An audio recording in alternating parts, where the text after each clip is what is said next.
There we go. Okay, so as I mentioned before, we're going to recap some of what we did last week. We'll do it in a slightly different format, but we are going to recap the essential concepts. So what I thought I would do for today and probably the next couple of sessions as well is we're going to stick on the same kind of website.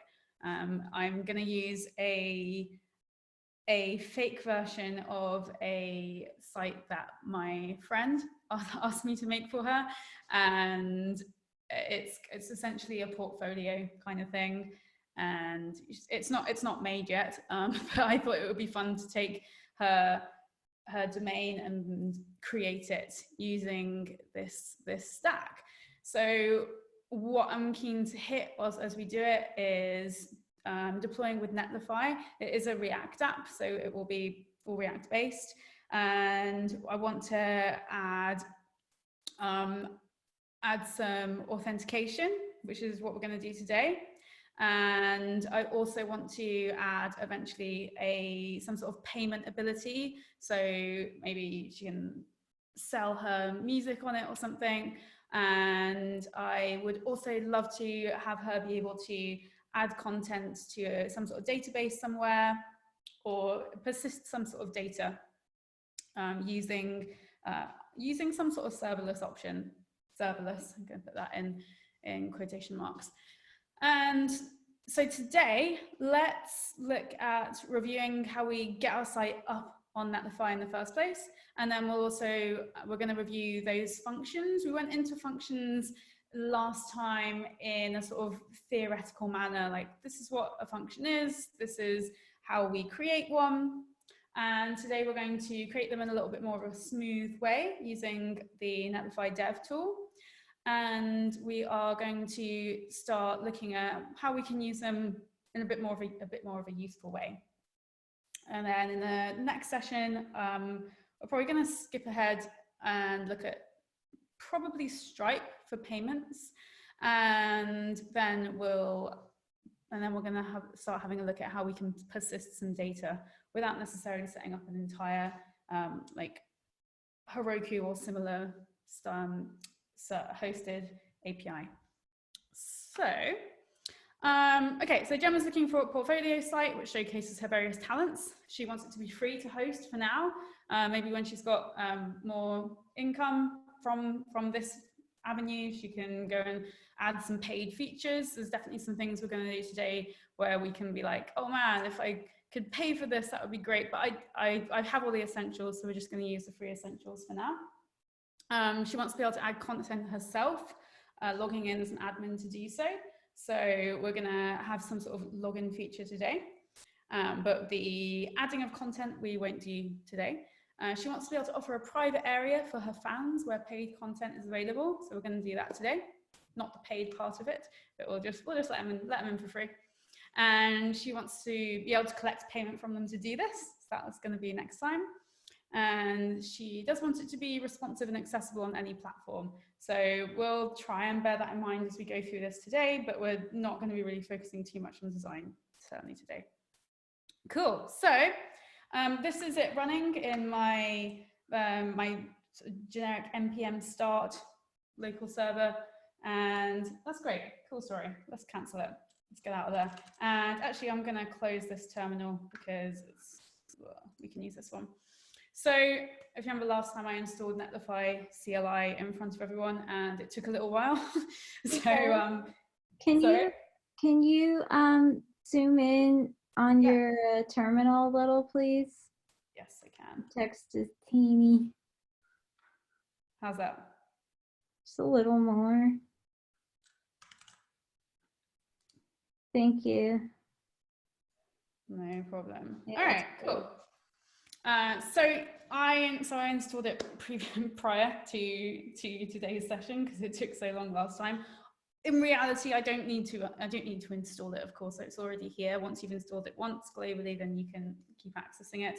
But this is what happens when the first time you install that, you get this lovely little message and it tells you pretty much exactly what to do. So let's, if you ever don't know what to do, you can go Netlify help, and it prints out some helpful knowledge. And we can, as we saw last time, we can from here just set up a Netlify instance of our application. I think actually I don't have this up on GitHub yet, so let's just check. Yeah, I'm just gonna go make a GitHub repository for this. Oh, I have GitHub open already. And because I'd love to make use of that continuous development that we saw last time. So let's call it Gemma Demo. Gemma Demo. And we can keep it public for now because it's a demo. Cool. Let's take the important bits. Actually, I'm just gonna grab the commit as well. It's a legit commit. Oh.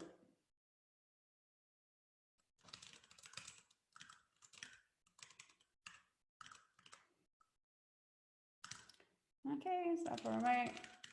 And we'll push it off. Okay, cool. So I remember last time I used that, I was talking about maybe using a deploy branch for this. So I am actually going to do that today. So let's go to, let's check out a new branch of deploy. So I'm going to check out a new branch, called deploy.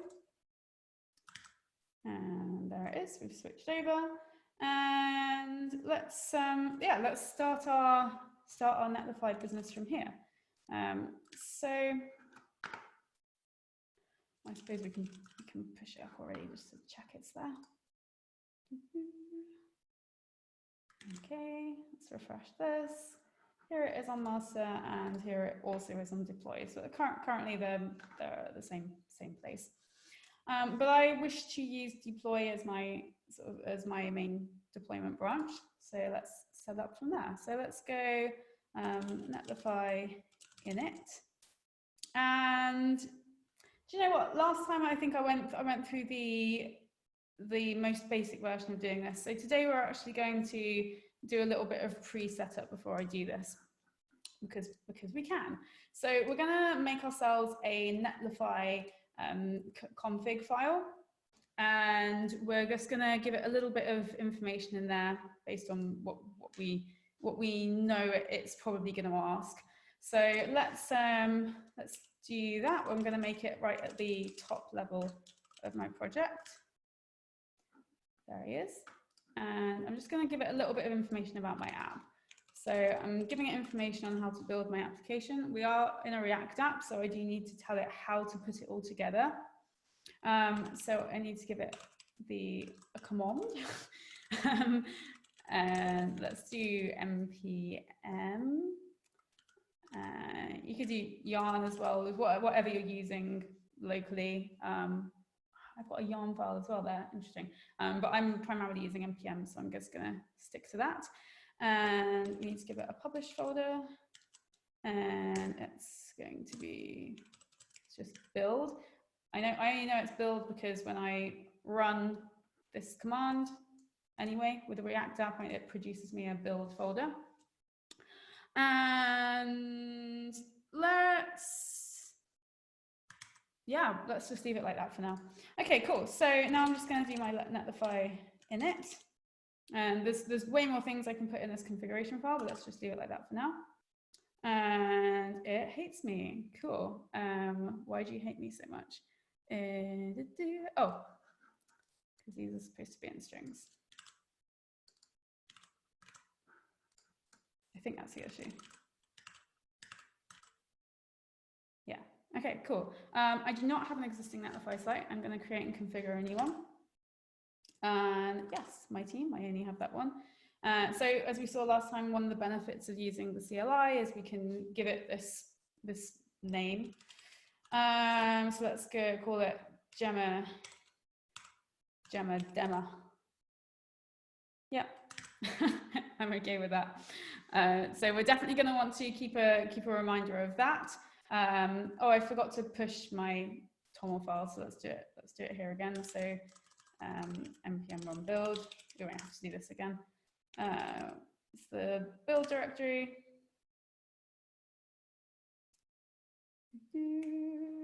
Cool. Let's push up our changes because we did want to do that. And all right, let's go have a look at our cool. Remember last time I was like, let's not hit the UI. Let's hit the UI. It was actually quicker. And okay, so we can see it's actually building now. Let's go have a check of how it's going. So we don't really want to keep doing this every time we want to test our code. So this is where our Netlify dev is going to be really useful. Now let's get it up first. Let's just make sure our essentials are good. I realized that I just added that config file, I think, on the deploy branch only. So let's check out our master. Oh no.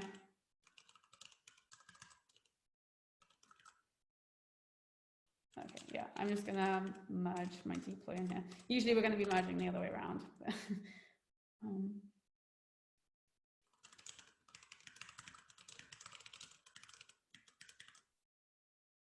Okay, I didn't commit my TOML file, so it didn't work. Cool, so add Netlify TOML. Excellent, cool, it says my site is live. I'm really sorry if I'm scrunching my face up, it's so sunny. I'm not gonna complain though. Very happy about it. Okay, awesome, so our site is live at Gemma Demo, and that's looking good. One other thing we might wanna do just before we even start working only locally is when we're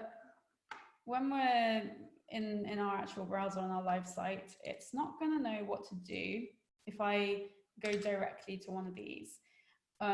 Why? Good question. So when it receives this message from our browser that we wish to go to this location, and so it's actually trying to find this some sort of file. Now, as we know, React is used to primarily build single page applications, and mine is a single page application.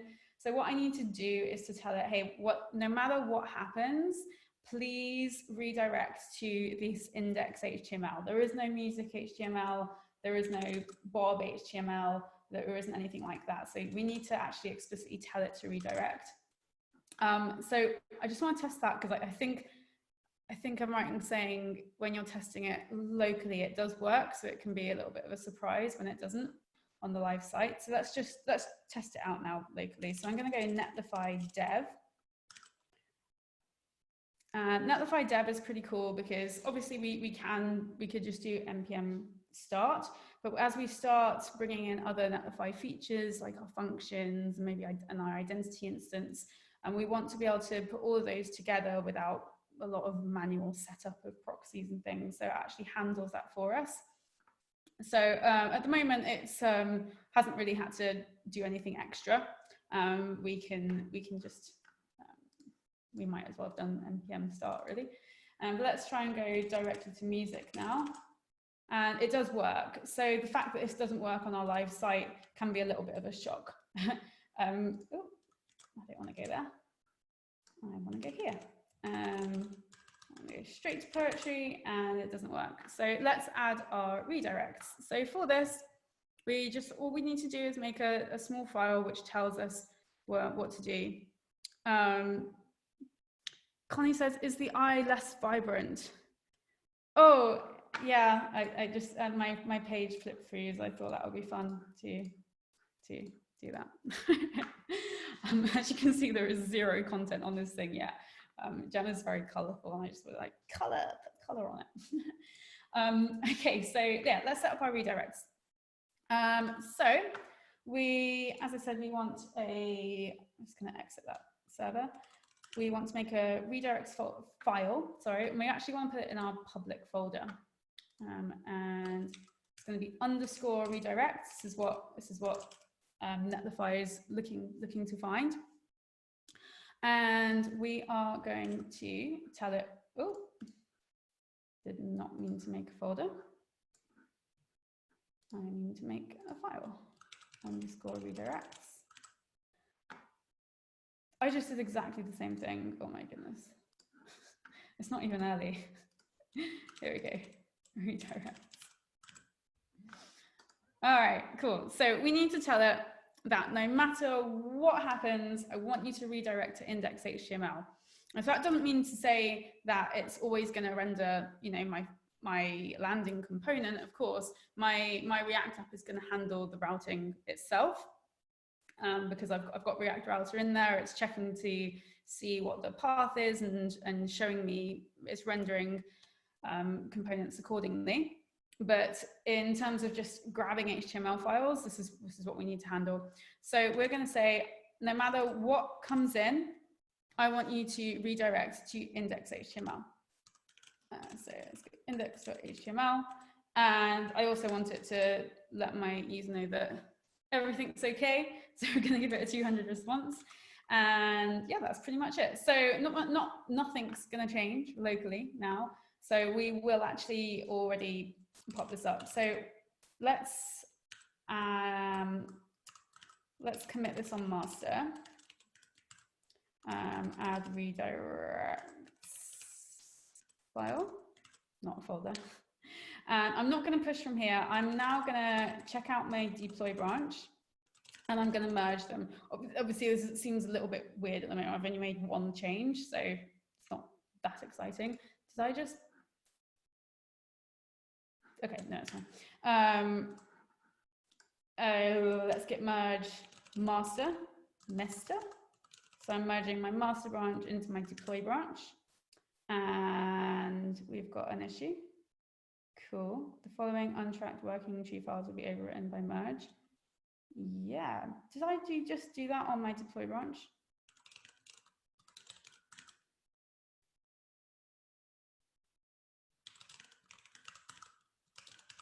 I did. Okay. No. What on earth? Hold on. What's going on? And check out master.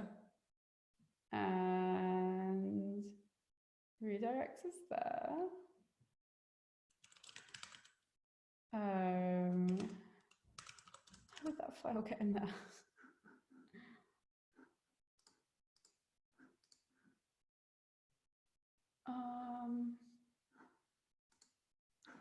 I've just gone into Git section. What's going on?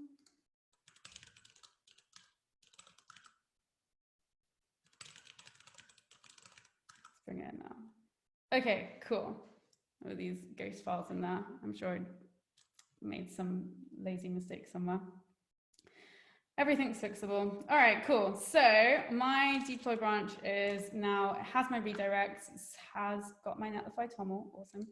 So I'm gonna push. And let's have a look at deploys. Okay, so it's not given us the awesomeness that is, like, I'm just pushing and going. I must have done something different in my setup today, because that, and also last time you guys were here, because normally that's fine. So I'm gonna Netlify deploy prod.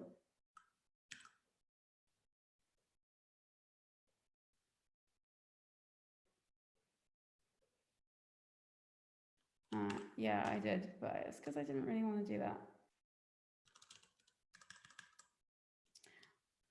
I don't know what I did differently this time for it to hate me so much. So my option here is I can do an npm run, I can do a run build and do the build on this end and then push to Netlify from there. But the same thing happened last time you guys were here. I don't know why. So let's Netlify deploy prod. See what happens that way around. Cool. So here's our other way to do it. I don't know what I changed in setup. I think last time it happened, it was also because I had an instance and I got rid of it and then I was putting it back. So maybe it's something similar here. But let's see, it has actually got a nice direct link here. So let's see. Lovely. All right. So what we're hoping for is that now when I do this, awesome, my redirectors work. I can go straight to music. Ta-da! And we don't have our redirects issue, so that's really good news. All right. So, where's my? We don't need you anymore. All right. Cool. So now we're gonna not worry about deploying too often now. We're going to wait until we've got stuff that we know we like, we know we want to push it out into the world. And we, thanks to Netlify Dev, we can start using all these external, not external, but these additional features that Netlify offers without the hassle of putting it all together ourselves. So let's go back to master. Okay, oh, sorry, Netlify Dev.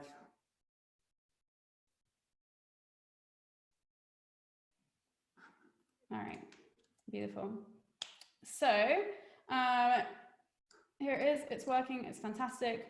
What shall we get this to do? So last time we were looking at making these serverless functions, we did make some. We manually created all our files and folders, and I want to show you a really cool feature of Netlify Dev and the CLI, which makes all that really, really nice and simple. Essentially, it's much easier. So let's stop our server again, and let's have a look in Netlify help once more. So Netlify help is going to list out all these commands that we've got, and you notice that one of them is functions. Nice. Okay, so let's see what it gives us. So Netlify functions has got a command of create. What happens if we just do functions? It tells us what we can do. Awesome. So yeah, we're gonna create this guy. And we'll just do a hello world for now. So that's just what I'm going to call it. Oh yes, I haven't told it where to put my functions. So handy error, Netlify toml. Let's say functions equals. I mean, you can call it giraffe if you want, but functions is as good as name as anything. What that's going to do is it's going to look for a folder called functions. If it can't find it, it'll make it for you. Otherwise, it's going to put your functions in there. So let's do that again. Cool. So it found it that time, and well, it didn't find it, so it made it because I told it what to make it. And as you can see, this is really handy where you can pick a template. So let's there is a hello world. So let's go use that one. It tells me it's created it. So let's go and look in functions and find it. And it has given us a skeleton of one of our Netlify functions. So last time we made this ourselves, and now we can use a generator to at least get the boilerplate of it up and running. So that's kind of nice. Okay, so let's see if we can use it. Is this something we want to do? Yeah, I'm not going to change this. So it receives a request, and it has a look at the event. Now this one, again, this is just a demo. It's looking at this query string parameters. So when they say query string parameters, they mean things like if you do site.com/go here, and then when you have that question mark, and then you start getting these key value pairs, so maybe like name equals Beth, and age equals like 21.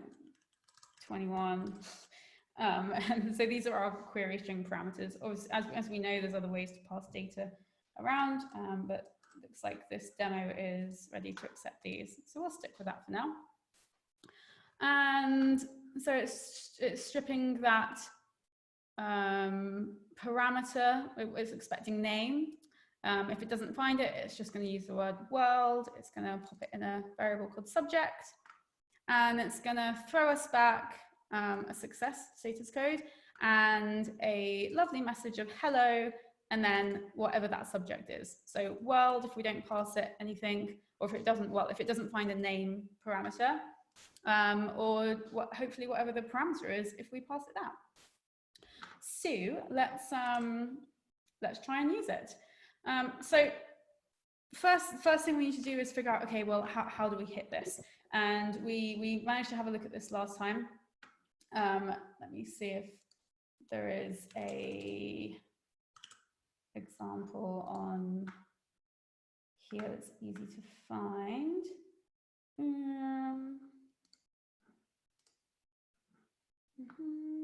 So we don't have our functions up yet. So, well, that's okay, because I think it's easy enough to remember, and you'll for sure will get an error if you get it wrong. But let's go and try and actually just hit this thing by itself. So let's go Netlify dev.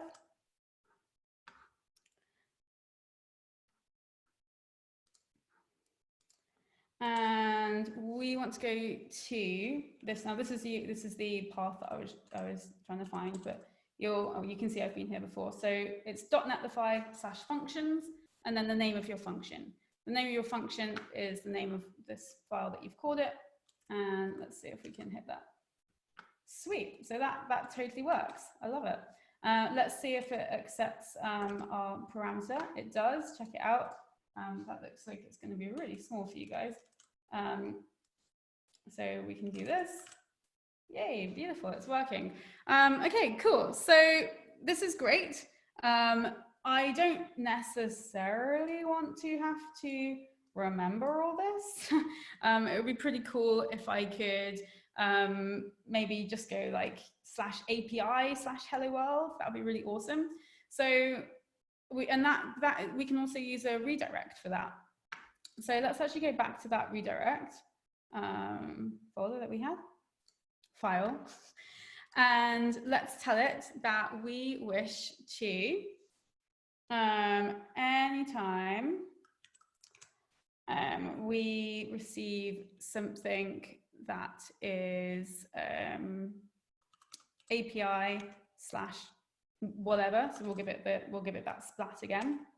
I'm going to say I want it to actually go to that full address. So let's grab this guy. Okay, so it's definitely not going to always be Meg. And actually, I don't want it to always be hello world. It'd be really cool because I'm going to make other functions, right? So if I could go like API/hello world, API/get my data, API/post my data, that'd be really, really, really great. So let's say it's not necessarily going to be hello world, and we can use this awesome splat, which is great. What I'm gonna let's see if we can hit this from like this. So API/hello world. That's worked for us. You see it did that redirect. I'm gonna now add this name, and you can see it didn't take in that name query, the query string. So I still get hello world no matter what I put after it. So this frustrated me for a little bit earlier this week, but it turns out oh, I also didn't put my code in, but that actually won't help in this situation. So API/hello world, name equals Beth, still doesn't help. But if I put my exclamation mark, is it in front of it or after it? I think it's before it. We'll find out. Then, no, it must be after it.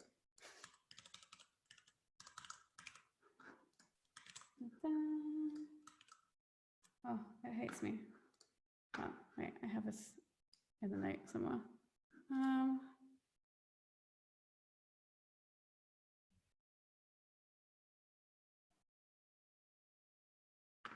Oh, right, I don't need to put this whole business in here, but I don't think that's actually what's going on here. There we go. Yeah, I just didn't need all that extra business in front of it.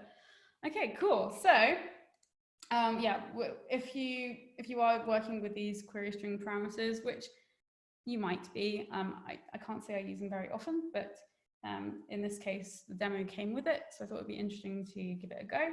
And just remember, if you're using your redirects with your Netlify functions, please pop in this bang, so it's going to pass along. It's gonna keep those parameters in there for you. Let's check it. Who else have we got in here? Sonia. Hello, Sonia. And yeah, there's our first function. So that's not particularly exciting. Let's go and see if we can do something a bit more interesting. Well, let's see if we can get it to render something on here. So let's just go back to our app. Whoa. I make it really big for everyone. Massive eye. How about on poetry, we have like a random word generator in asking you to write a poem based on this. Okay, so let's find my poetry. There we go, sorry. So poetry, lovely. And let's see. First of all, I'm going to test it out with my hello world. I just want to see if I can actually call that function. So I'm going to, let's have a button. And on click, I fetch message. And let's click me. And yeah, so it's saying fetch message is not defined, which is extremely true.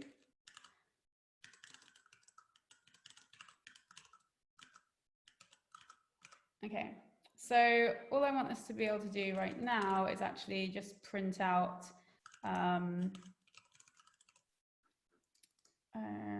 a message that we receive. Well, for now we'll just console log it. Okay, cool. So I'm going to make a fetch request to. Now this is why I made that redirect, because now I don't have to remember netlify dot blah blah blah blah blah. I can just go /API or / whatever you want, and just make it just as long as your redirects file knows what it's looking for. /hello world. Let's take that response. And it's JSON, and then console.log, just log the response. Okay, let's inspect this. Also check out how with Netlify Dev this is hot loading this. It's recompiling these every time, which is really cool. So let's click this thing, and I got my message back. Hello world, great. Obviously I can maybe like add my query parameters in here. We aren't going to spend any more time on that today. But let's see if we can just get this doing something a little bit more interesting. So first of all, I'm actually gonna, I'm gonna be using React hooks today, just for speed. So if there's anything in here which you're like, don't worry if you don't know completely how it's working, but if you're like, whoa, no, this is stopping me understanding what's actually going on, then just let me know. So I'm gonna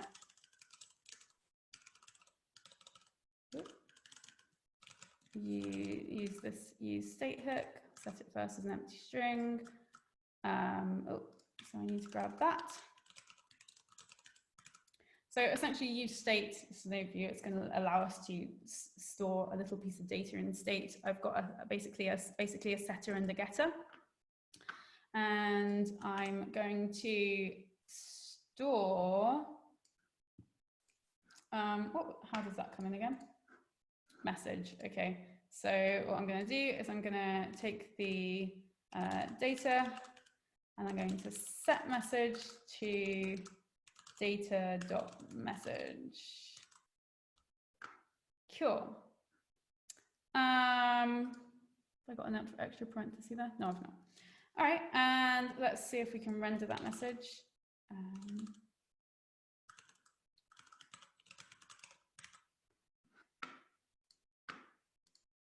Beautiful. Look at him go. Excellent. So this is fine. Not very exciting. This would be really cool if it could actually do something on the other end rather than just spit back hello world. And okay, so let's say in this case I want to generate a random word, so to inspire me for poetry. So there's plenty of libraries or do that or something similar. The issue is that they tend to be quite large. You know, a lot of these NPM libraries are a bit large, and we don't necessarily want to be loading them on our client side because they're heavy, right? And speed is of the essence. So this is a perfect candidate of something to do, what we'd say, server side. So what I'm going to do is I'm going to farm off that responsibility to this Lambda function. And we addressed this briefly last time. I think we were saying that the benefit of this is that you only really have to pay for the resources when you're using it, as opposed to, for example, on a hosting service where their server's always running. Yes, it's got to keep going, right? You just got to do its upkeep. So with these guys, it's going to fire off. It's going to be on for the time period that you need it to be on, and then off again. But it's quick, relatively quick, much quicker than that 30-second Heroku warm up. So let's not make this poor little React app have to handle that library. Let's go and adjust hello world. Actually, do you know what? Let's not even adjust it. Let's just go make a new function. So I'm going to do that Netlify functions create, and I'm gonna call it inspire me, and we can actually just use that hello world again. Okay, so let's cool. So in hello world, I want to have access to that library. So let's use, there's quite a few of them. I decided to use, yes, random words. So random words.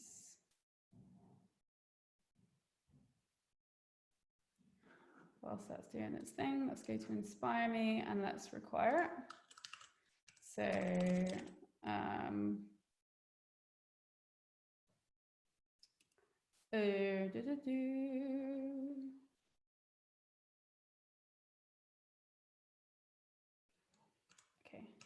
get random.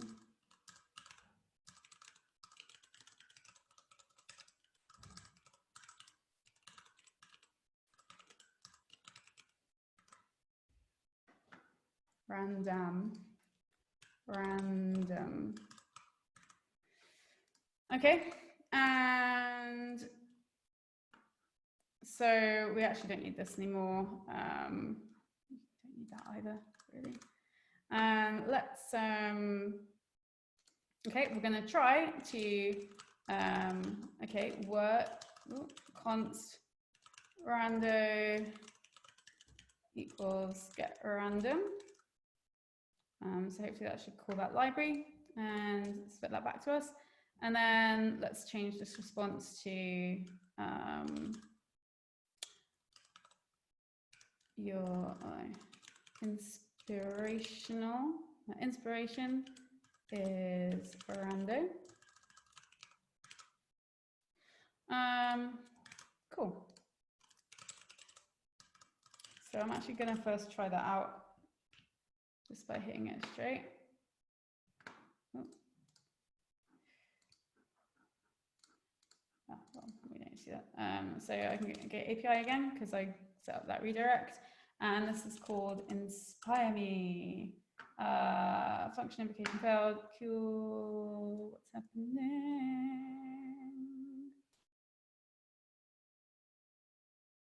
It's a big one. Cannot find module random. Oh, fair enough. That's legit. There we go. So now, okay, so now I can see that it's giving me a random word each time. Excellent. It's really starting to look like a little API. All right, let's use this random word. So I can actually hit this. Let's hit this one instead. Random word. And word. Set word. I mean, this bit obviously is not necessary, but you know that I'm a little bit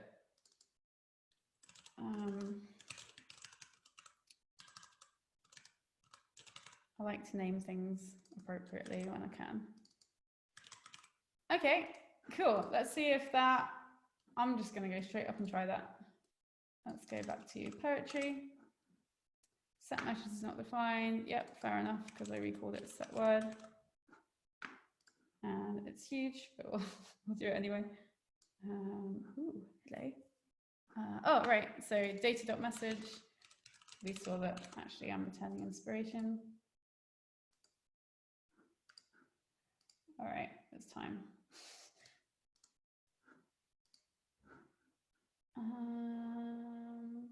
Ooh, right, because it's not. You see how useful errors are? Like, I'm making the most ridiculous typos and just throwing things around. Okay, awesome. So that looks really weird, so ginormous, but here we go. We are getting a random word. Woohoo! Nice, I like that. All right, let's have a look at exactly what happened when we hit that. So we can already see that I keep firing them off. It just keeps hitting that Inspire Me and bringing back my tiny little bit of response. So that's awesome. And now my client side is not responsible for that business. It's still relatively small, but it's probably something I don't really need to be doing on my front end necessarily, well, not on the client side. So great.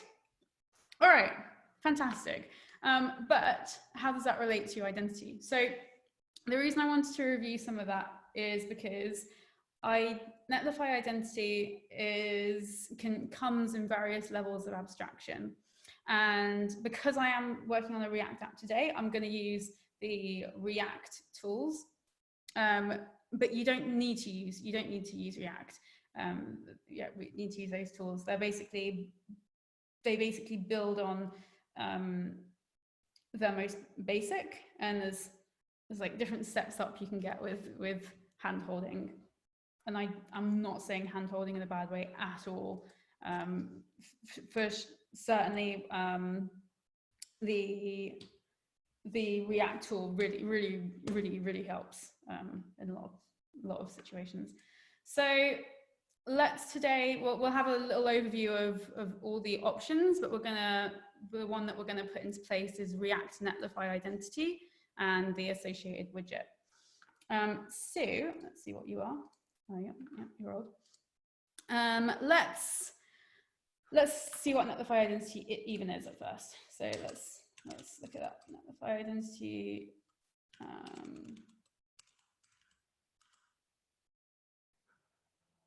Here we go.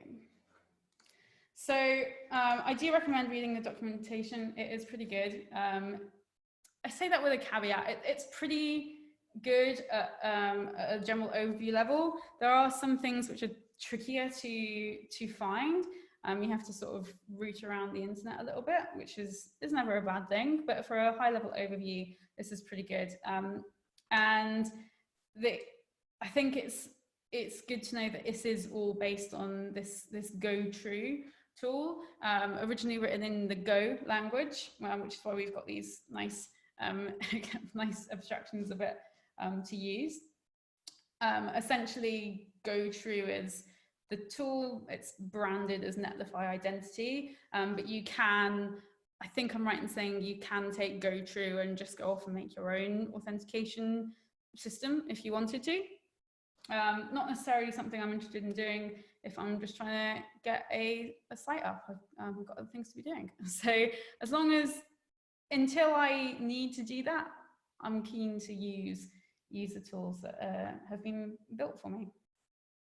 Okay, so what do we, let's first think of a reason why we even want to be able to log in. So maybe on my home page, maybe on my home page, which is, actually we can just put it on app already, can't we? App. Let's make a secret message.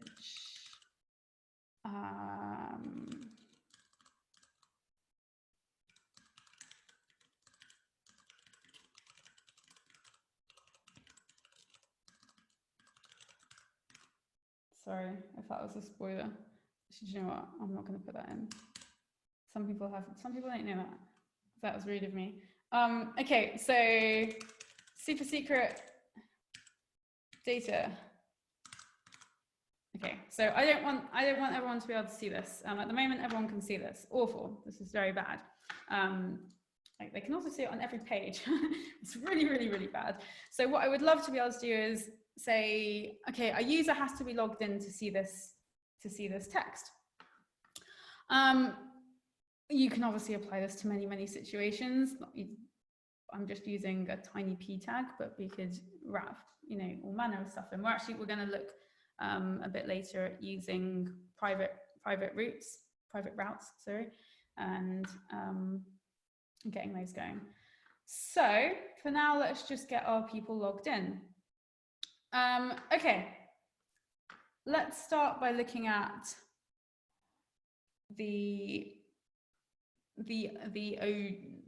well, if we really want to go to the like OG of this, there we go. So this is the original of what we're using. Feel free to use that, but I'm going to use a wrapper. I don't use Go, and there's some really, really nice assistance with this. So one step up from that is GoTrue JS. There is. Cool. So this is one step further. If you wanted to be like, okay, I'm going to make my own authentication system, but I don't want to use Go. I want to use JavaScript, which is very fair. Then you can use this. What Netlify themselves suggest and they've created is this Netlify identity widget. And this is where, this is a great place to get everything you need done. We're not going to use it today because I am specifically using a React app, so we might as well use the React tools. But if you are interested in seeing this in like a non-React app, then please have a look at Netlify Identity. It's pretty cool. But essentially what it can do is going to be the same thing as what we're going to do today, just not with the Reactified elements. So we are going to use the React Netlify Identity widget, which apparently is not stored there. Oh, no, that's not what I wanted either. Here we go. So as you can see, it actually tells us exactly what it is. It says it's a port of what we just looked at. So the original one is 48 kilobytes, but they've scrunched it down for a very nice experience in React, just to 4 kilobytes. That's awesome. It's so small. So that's another reason that I'm going to use that one today. You can just use the Netlify Identity widget in your React app if you want. I did run into a couple of issues with redirects after login with that, which this sort of handles for you. But you can use the other one if you like. But this is, as well as making your life a bit easier, it's also so much smaller. So let's use this guy. And it tells us here exactly what we need to add. So let's do that. I'm just going to copy all of those. So it's adding Netlify identity, React Netlify identity, and the widget. You don't need the widget. The widget basically gives you a modal, which we are going to use today, which you absolutely don't have to use, but it just means you can get it up and running really quickly. And then it's also using Reach, which is helping with some of this. As far as I'm aware, I believe it's helping. You know, I said I had some of those redirect issues and things not rendering after my redirect. This has completely changed all that. So let's grab all of these in. And oh.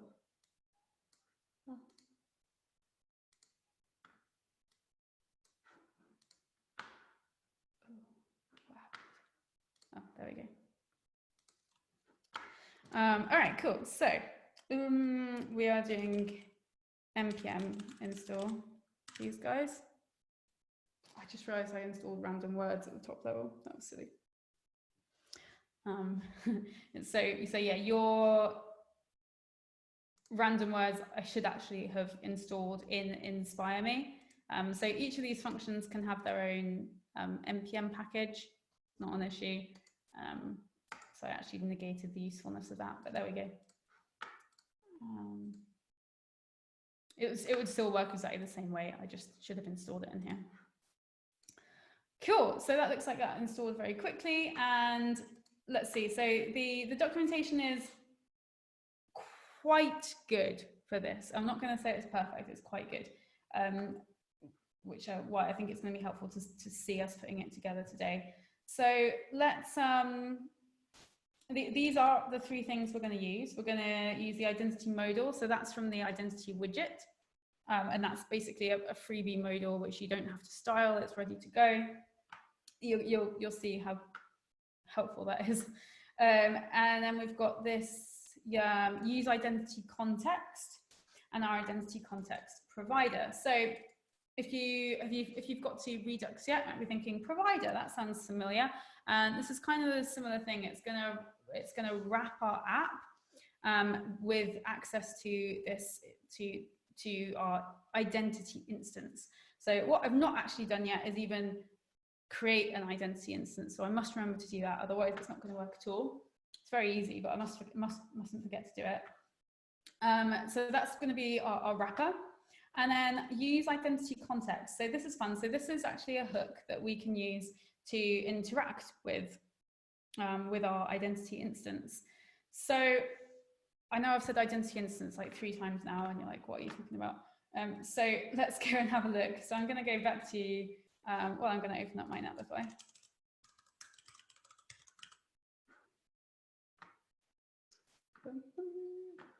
I'm making sure I'm on my right project. And I'm going to go to identity and I'm going to enable it. That's it. That's all I've got to do. I'm not actually sure if we can do that from the CLI. I've not done that from the CLI yet. Please do let me know if that's something that you come across. Cool. So let's have a look at some of these settings that we've got whilst we're here. Well, first of all, we've got this API endpoint. So actually the libraries we've just installed are going to handle that side for us, but this is definitely a useful thing to know. If you look, it's very similar to that functions endpoint, just as identity instead of functions. And if we go to settings and usage, let's see what we've got. So there's a couple of options here. This is on identity level 0. It's the free version. As you can see, there's some things we can add if we pay money. And if you get to a point where you are making revenue from this, it's probably worth it.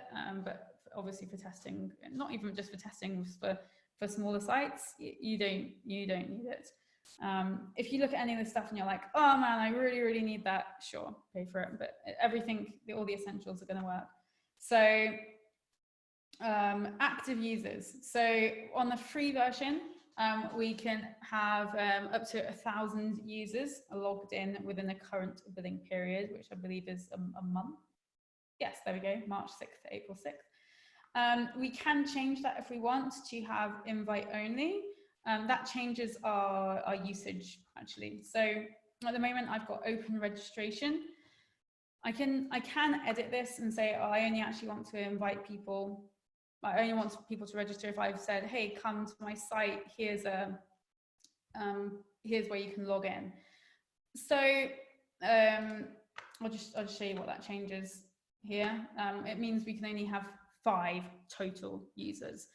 So if this is like maybe a smaller internal site, or maybe the only people that actually log into your site are admins, and your actual users don't need a login system, maybe that's suitable. We'll keep it open for today. As you can see, it was very, very easy to change. External providers, we're going to have a look at in a second. Notifications, we don't need any of those right now, but that's cool to know that we can do that. Customizing the emails that are sent out. So I don't actually want to have any emails. It's pretty cool that you can. By default, it's going to give this send an email to confirm your email address. You know, when you sign up to a service and they say, hey, please confirm your email address before you carry on. The default behavior for this is to actually do that too. So if you were to sign up, you have to go to your email. For testing purposes, I have no interest in doing that. So just in my settings, I'm going to allow users to sign up without verifying their email address. This is so I can use like fake emails and not have to go and I just lost my words. Not going to have to validate my email address in an account I don't own. So let's save that. And yeah, so there's quite a few different settings on here. Delete. Note it says delete identity instance. That's why I keep saying instance. That's just what it is. Cool. So it's enabled now. Nothing's really changed. Let's go and see what we can do with this stuff. So we had that wrapper, didn't we? So let's go and wrap our app in our wrapper. Index.js. You know, put it as at the highest level that you need it. I think it makes sense to me to put it up here because I might want to use my identity at any point. So I'm gonna, okay, so let's grab it. So let's import, we want the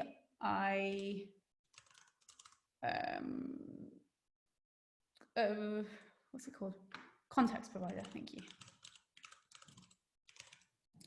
And this one's coming from React Netlify identity. We're only bringing in one thing from the widget today, which is the modal. And we can use this kind of like our Redux provider. So we're gonna wrap identity context provider, and this takes a prop of URL. Let's just make sure this is.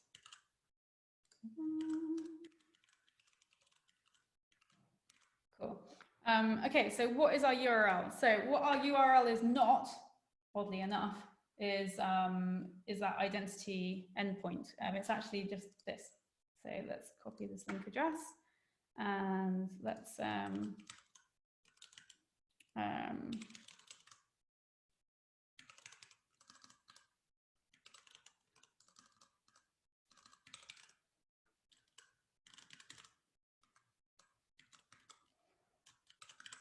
this should give us access to that.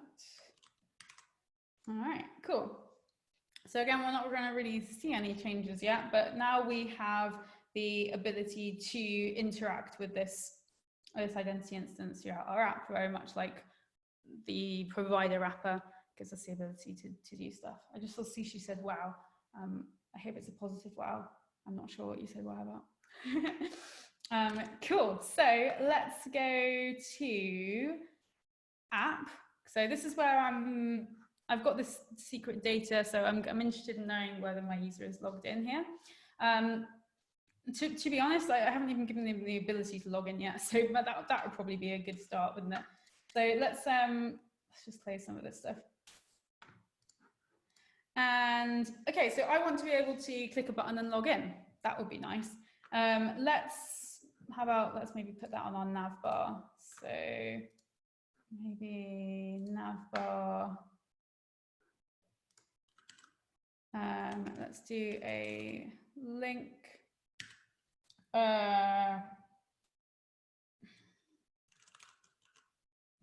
Let's just make it always look active. As you can see, I'm not really focusing very much on style today. Okay, I don't actually need it to go anywhere, but it is gonna moan if it doesn't have one. I'm putting in a link just for styling, to be honest. Okay, and let's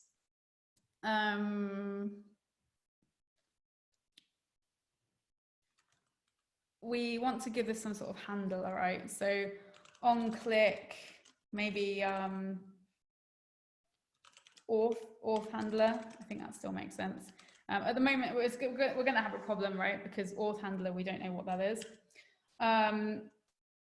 So let's then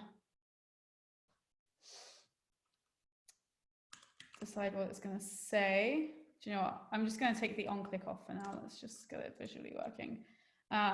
Let's have it say log in. It'd be great if we could check actually to see if our user is logged in or not. But you know, right now, let's just stick with this. Cool, we've got this login button here. Looks just like our active buttons, so that's going to be confusing. So let's now see if we can get it to open up a modal. Okay, cool. So let's see, what do we need in here? We want to be able to open. We definitely want to be able to open up a modal. So we're going to be a little bit lazy and we're going to use the free one. So identity modal from okay, so this is coming from the widget. So React Netlify identity widget. Lovely. And yeah, there we go. So let's see if we can actually get that rendering. Let's pop it here.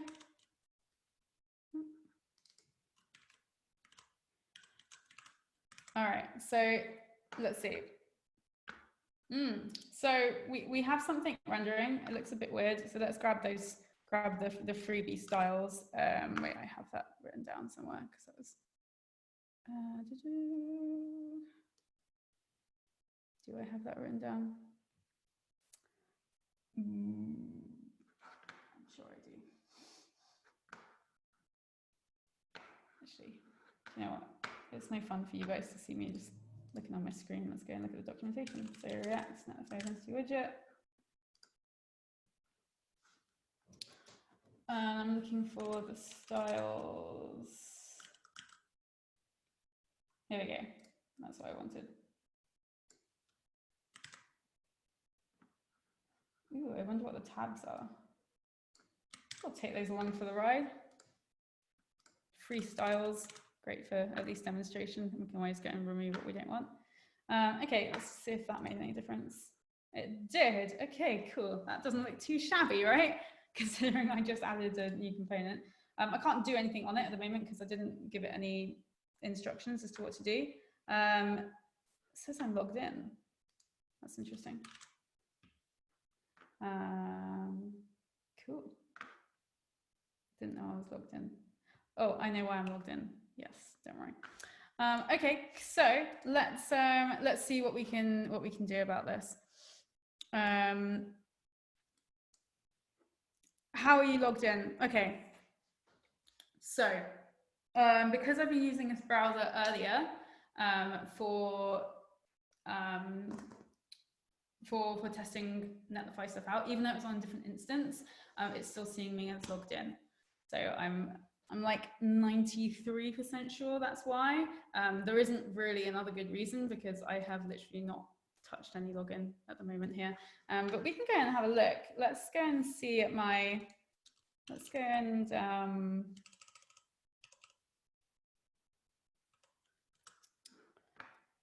let's go and have a look at identity. So it does say no users. That's a bit weird. But if I go back to my other one, which I was using this morning, I'm here. So actually I have got, my Netlify is aware that I'm a user. Yeah, it makes sense. It's a little bit annoying, I guess. But it's all right. We're only in test. So let's now. Okay, well this is interesting because it says I'm logged in. So it'd be great now if this didn't say log in anymore. It could say log out, because if I'm logged in, great, perfect. But let's give me a log out button. So how can I access who I am? So let's try that. Actually, just before we move on from here, I want to tell you a little bit about identity modal and two of the options that you can give it. So one of them is, what's it called? Let's go and use documentation, dialogue. Here we go. So here are the options we can give it. Today I'm definitely going to use show dialogue. That's basically a Boolean, true, false. Is it a visible or is it not? So let's give it show dialogue equals false. And we can see that this is no longer. Or I can set it to true and it's there. Great. So it'd be nice to maybe store that somewhere in state, but we can leave it like this for now. And then the other one that we can do is, well, as you can see, there's several, but on close, on login, on sign up. So you can make some decisions based on that if you like.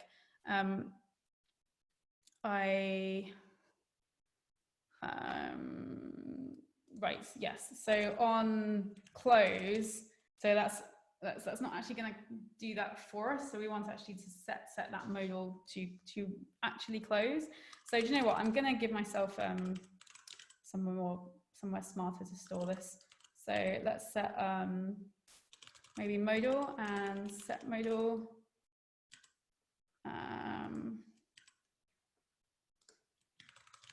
All right, set, and we'll set it initially to false. So I want use state again.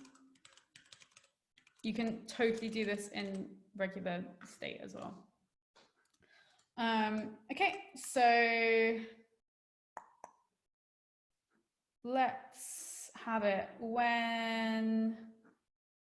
Okay, so now I'm going to actually reference modal open here. So it's going to default to false because I'm setting that up. And then it would be great if on close dialog, on close dialog, we want to actually set it to, so let's set modal open to false. Cool. So actually, let's set this to true initially, just so we can test this out. So now hopefully that close is going to be triggered when I click this. Great, and now it closed. Amazing. Okay, so that's essentially working, but this is not yet hooked up to it. So we'll want to do something about that. In fact, let's do that. So actually, is in fact our navbar that needs to be able to open it, isn't it? So let's pass or maybe handle auth click equals set modal open, because I want to be able to set it to true when they click that button. And so in navbar, I'm going to receive handle auth click. And when I click this guy, on click equals handle auth click. Beautiful. So just putting it in as a prop.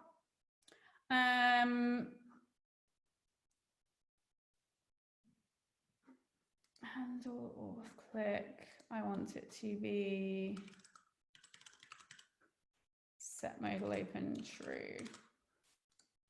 That's very unlike me to write that in line like this, but there we go. This is where we're living. So I'm actually gonna, let's set it to false so we can test this. So it's gonna load as false. So I'm hoping that when I click this, that modal pops up. Nice. And when I click this, it's gonna go away. Oh, it's gorgeous. Okay, cool.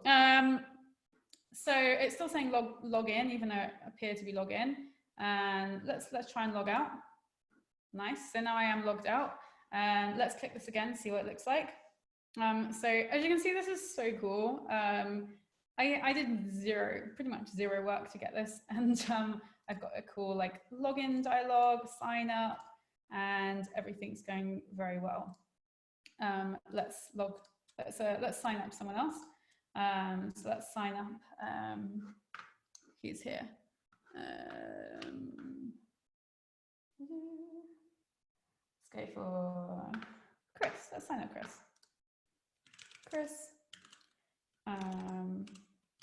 Chris at house.com. Is it Kakos or Kakos? Kakos. Kakos, cool.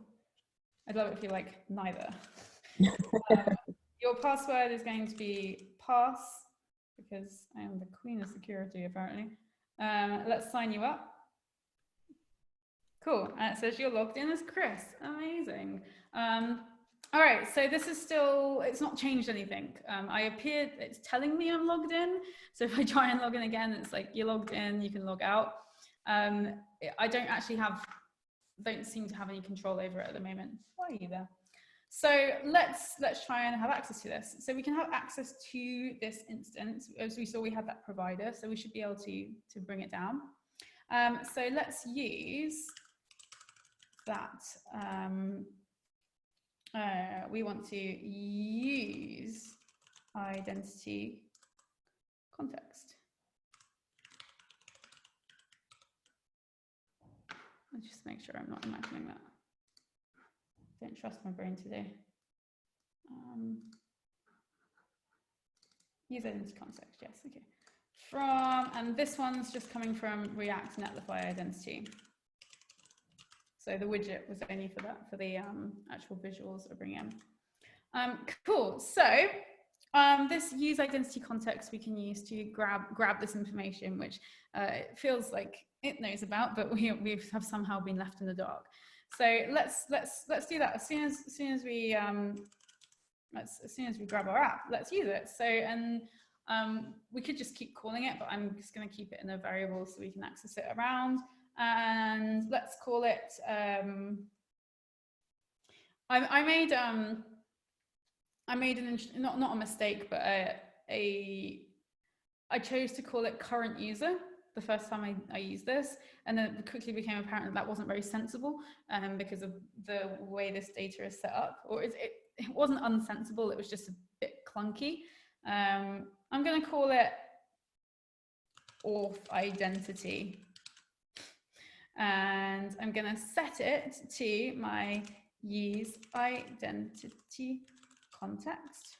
And I'm just going to run it. So now I've got access to this just as a little, I guess, a little shortcut. Is it much of a shortcut? Not really, I suppose so. But there we go. So let's see what this is. Let's do that first. So let's actually just make a button.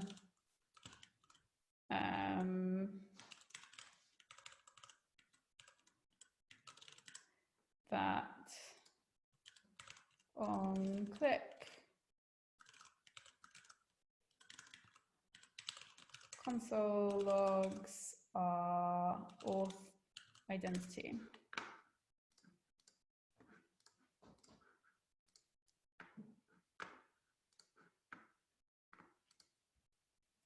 Cool. So here it is. It says user is undefined. It's false that they're a confirmed user. Is logged in is false. Check out the names of some of these things. They're pretty useful. They already sound useful, right? And we're going to use some of those today. Let's log in. So let's log in, Chris. Is it pass or password? I already forgot. Pass. Thanks. Cool. So let's so we're in now. So let's log our auth info again, and we can see that it's changed now, and our user is a confirmed user. That is true. Here's all that user data. Cool. We're gonna have a little play around with some of this later as well. Nice. Got some fun things, and I guess what is logged in is definitely of interest to us right now, because I'm really interested in, there's two things I want to do if a user is logged in. I want to show them the super secret data, and I want this login button to say log out, because it doesn't make any sense to be logged in and see a button that says log in. So let's try and grab that. So it looks like that is available on, I was logging out, what was I logging out? Or I called it auth identity. So auth identity dot is logged in. Let's see if we can utilize that. So where's that super secret data? Great. I'm gonna, let's do it in line here. So auth identity dot is logged in. I want to check that. If it is, then I want to maybe let's just put it in a method so it doesn't get too messy. Show secret data. If not, I don't want anything there at all. So let's make a show secret data, and it can just be that p tag. Okay, cool. So super secret data is here. Let's log out. And it's gone. That's cool. I think that's cool. All right, cool. So let's try and get that button going as well. I could, because I have that wrapper, I could bring it in here as well. I think I'm just going to pass it down as a prop just to show that I can. So let's go.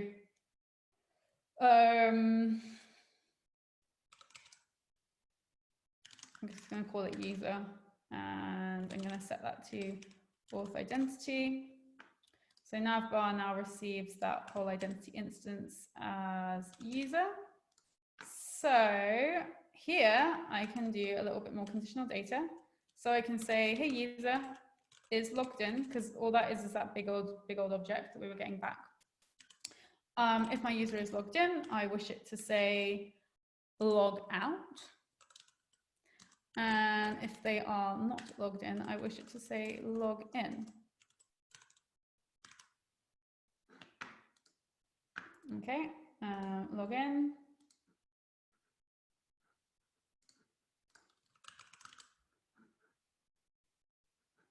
Awesome. And now we've got our log out button.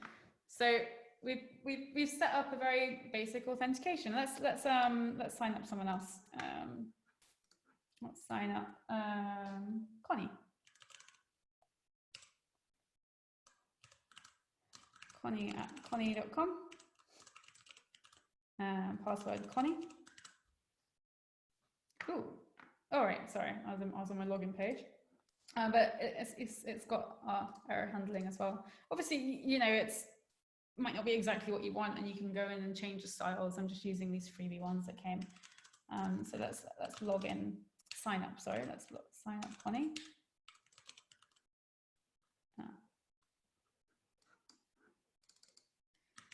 Connie.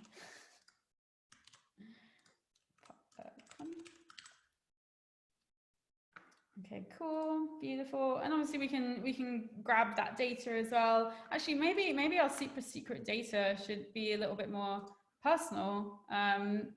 Let's have a look at that information we have, log auth info. And we've got some data in here on our user. Full name. Awesome, let's use that. So it's in user and then user metadata, full name. Let's see if we can access that. So our super secret data, maybe it can say, hey, and then your name. So we've got, it's in auth identity, it was in user, and then it was in user metadata, and I believe it was full name. Here is some, all right, let's see how that, let's see what happens with that.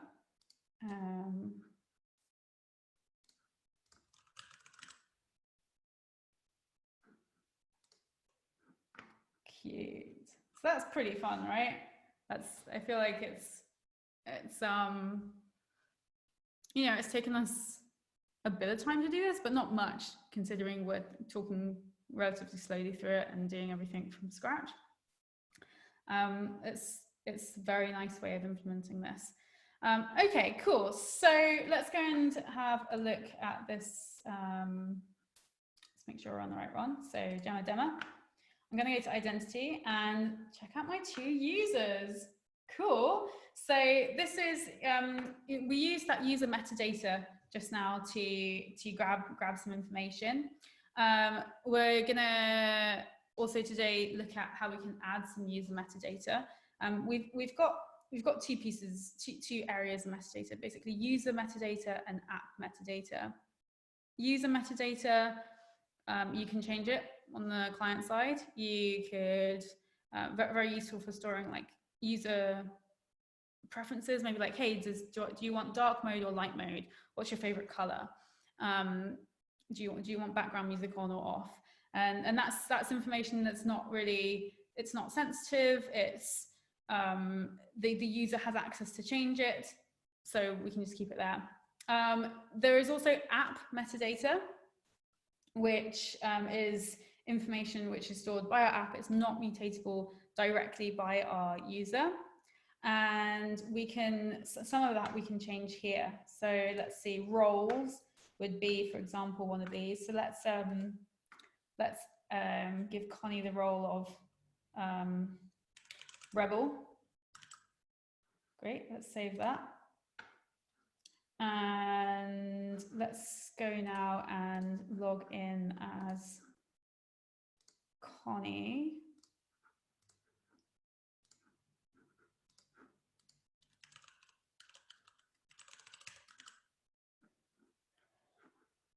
Cool.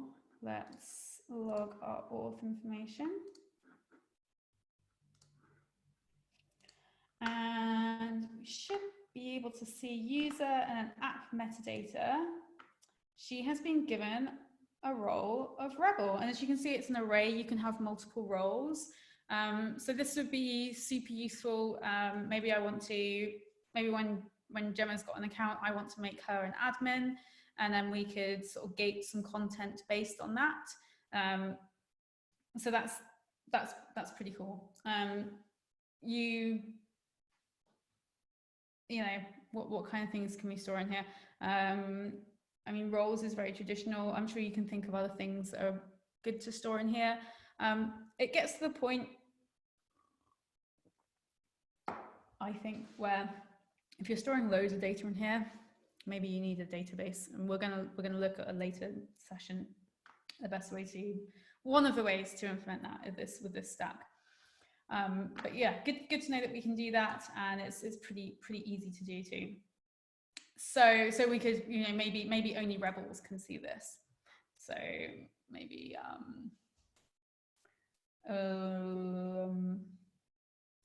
so auth identity is logged in, and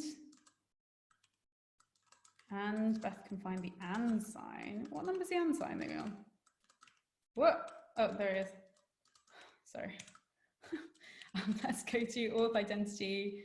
So where was that? It was on the user and app metadata dot roles dot include Rebel. includes, get that wrong every time. So Connie can see it, and I'm hoping that Chris can't see it. Let's give this a go, because Chris isn't a rebel. Sorry, Chris. It's okay. So yes, so we need to make sure that he is there, to be honest. Where is this?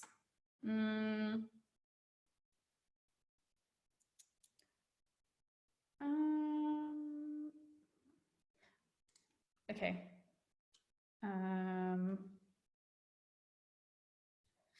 So this is because he doesn't have roles. So this is going to start. I would probably probably set it up so everyone's got roles of some kind. Because now this is getting messy. It needs to go. This needs to not live right here. So let's just check that he has roles first. Cool. So Chris is logged in, but he doesn't have roles. So we can't do that. Yeah, so we use using our roles, but it's just another piece of data that we can use to check against at that point, really. Cool. So I took away the requirement to be a rebel, and now he can see it again. All right. So let's. Oh, do you know what we've not done? External providers. So let's say I want to give my users the opportunity to sign up with GitHub or Google, something like that. This is ridiculously easy. Okay. Are you watching? Because this is going to be real quick. Add provider, Google. Actually, I'm going to do GitHub because I haven't done that yet. We have to use the default because we're not paying. Enable. I'm going to go back to my hot loading app, log in, continue with GitHub. How crazy is that? We're getting this, and that's it. That's what we've got to do. So we're going to push this. We're going to push this to our deploy quite soon. As you can see, it's giving us this warning. Testing external providers on localhost won't work because OAuth redirects to your production site. Okay, cool. Thanks for letting us know. There is a workaround where you can grab the access token and put it in, but to be honest, let's not do that today. And let's. I think we're ready to push this and see how it works in the big wide world. Let's.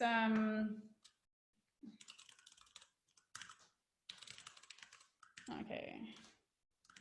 Git commit. See if it still does that weird thing again. I've done a lot since my last commit. Oh my goodness. Do you not do what I've just done? What did we do? We added basic login.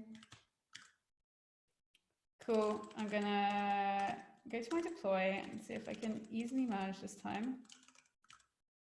Apparently I can. Yeah, amazing. All right, cool. I just want to confirm that that's really not doing a deploy for me. It's not. I don't know what I changed for that to not happen. I think it's the order that I set things up in. Yeah. Are you pushing everything to master and to deploy? No, just to deploy. Okay. Yeah. But I've told it to track from deploy. Wait. Oh, thank you for noticing that. I didn't tell it to track from deploy. Derp.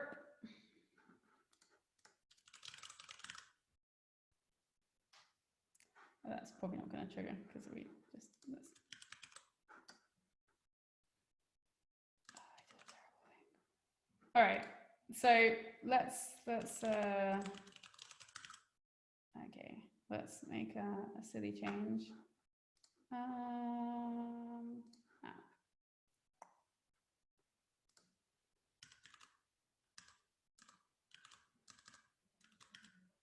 A silly change. Okay.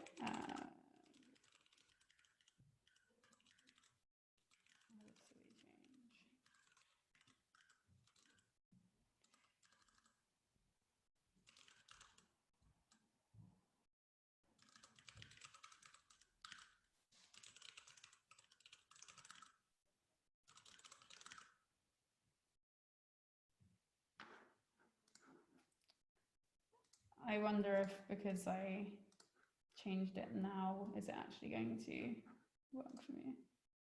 Hey, okay, cool. So the big mystery was solved. I had it set up to deploy for my master branch, not my deploy. Silly error. As you can see, it's fine. I've changed it now. Thank you for asking that question. It triggered the correct question. Cool. So this is building. Let's see if there's any cool information in here.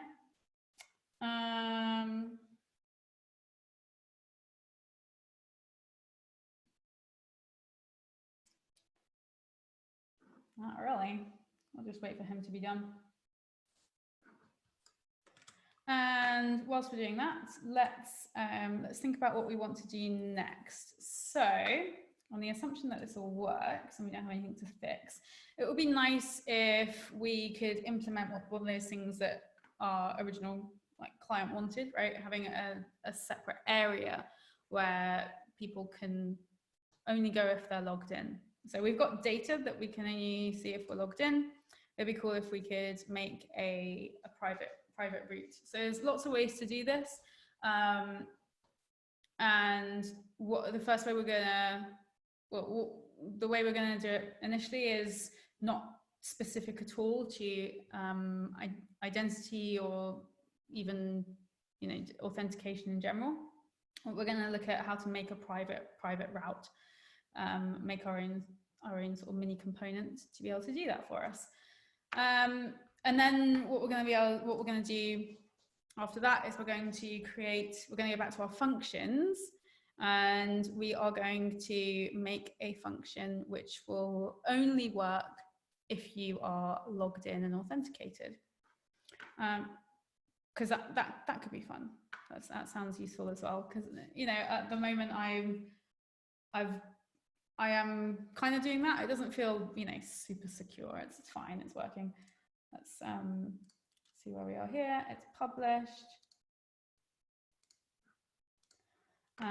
Cool. So, well, the first thing I want to do is try my GitHub because I'm on my All right, cool. So it's telling me what it needs. This is the first time I'm doing this. Let's authorize it. Sure thing. Take my data. Cool. So I'm logged in. And it's taken my my GitHub data, log auth info. Let's do that here and see if it works. That's quite scary. So here's that auth info, and let's have a look at user. Let's have a look at app metadata, and we can see the provider is GitHub. And this has the added bonus of having an avatar URL. So we do actually have access to my my avatar image. So that's fun. You could pull that data in, use that. At this point, it's very similar to working with I think it's in the curriculum working with OAuth. So you've got your data now. You can do whatever you want with it. Beautiful. So that's all working. And let's see if, oh, sorry, let's log out. Let's log in as Chris. So even though I made him never, cool, there we go, lovely. Let's make a private route. So I would like a secret area. And at the moment, it's just redirecting to here. Why? Because we have redirects on. So I need to make an actual route for it. So let's just make that route. And we're not working live anymore. So let's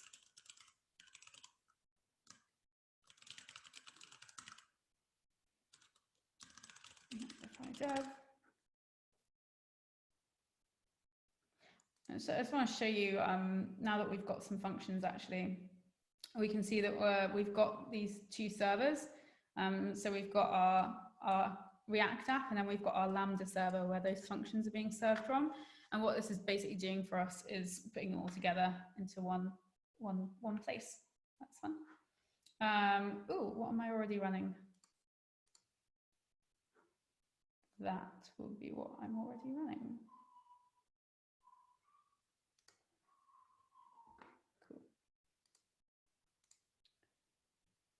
remember starting another terminal, but there we go.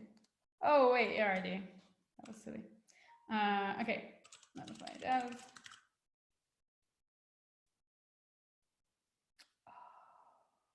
Just had a realization. Cool. So yes, we have got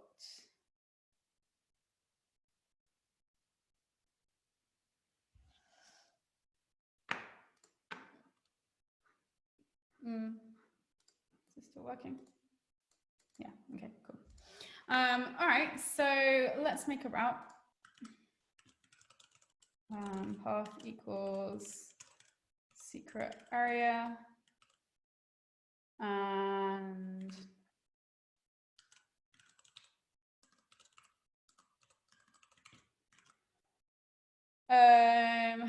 let's make a component for this.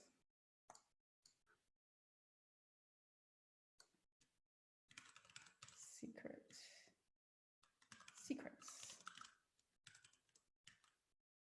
And CLI secrets. Great. Oh, sorry, we don't need this guy.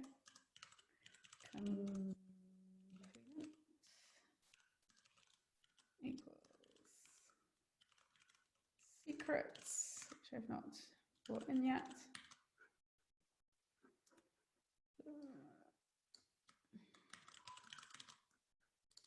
I can't remember what the emmet snippet is for that.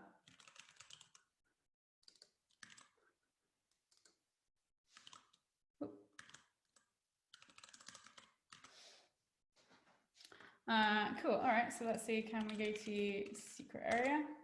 We can. Awesome. So I don't want to be able to do this if I'm not logged in. This is what I want to have inaccessible. Only to my logged in people. That'd be fun to have only to rebels. Okay. Cool. So let's see. So has anyone made a private route before? No. No. Okay. It's fun. So one of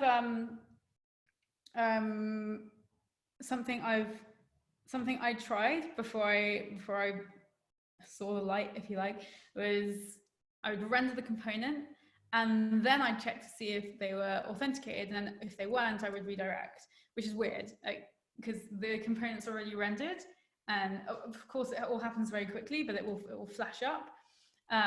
So I don't know why it didn't occur to me to do this, but anyway, those days are gone. So let's make a private route. So unfortunately, React Router, I'm using, that's what I'm using for my routing here, doesn't have anything so smart as a private route. That would be great. So we got to make our own, which is fine. We can do that. So what we want to do is we are making our own little job here, private route. And because you could maybe store this somewhere else and bring it in if you wanted to use it other places. But essentially what we're doing is we're recreating aspects of this route, so we can piece together, like Frankenstein together our own. And okay, so what does a route take? It takes a component, and we can just keep calling it component. We're going to try and destructure, and it takes in a bunch of other things. Path is one of them. It can take in other things as well. So for now we can just keep it like this. It's quite a convention that we see. So we're destructuring anything else that comes in, as well as the component. So let's see what we're going to do with this. Okay, so we want to know if our current user is logged in, right? And based on that, we either want to render a route with that component, or we want to do a redirect. So do we have both those things? No, we've got route, but we don't have redirect. And I'll just redirect them to the home page if they don't have that. Cool. So let's see. We've got our auth identity is logged in. If they are, we can just render that route exactly, or we can render this route. It may not be always that component though. So I'm actually just going to say component equals component because it's the one I'm going to pass in as an argument. And oh, right. So it also the other options we need to bring in as well. So let's just add those in as well. Let's deconstruct them in. Construct them in. That's the opposite of deconstruct. I don't know. And if we can't do that, we want to redirect so that can take an argument of 2, a prop of 2. Yeah, I think we can just do that. Maybe if I had like a separate login, that'd be fun. Maybe if login always brought up the modal, that'd be cool. Oh, you know what would be fun?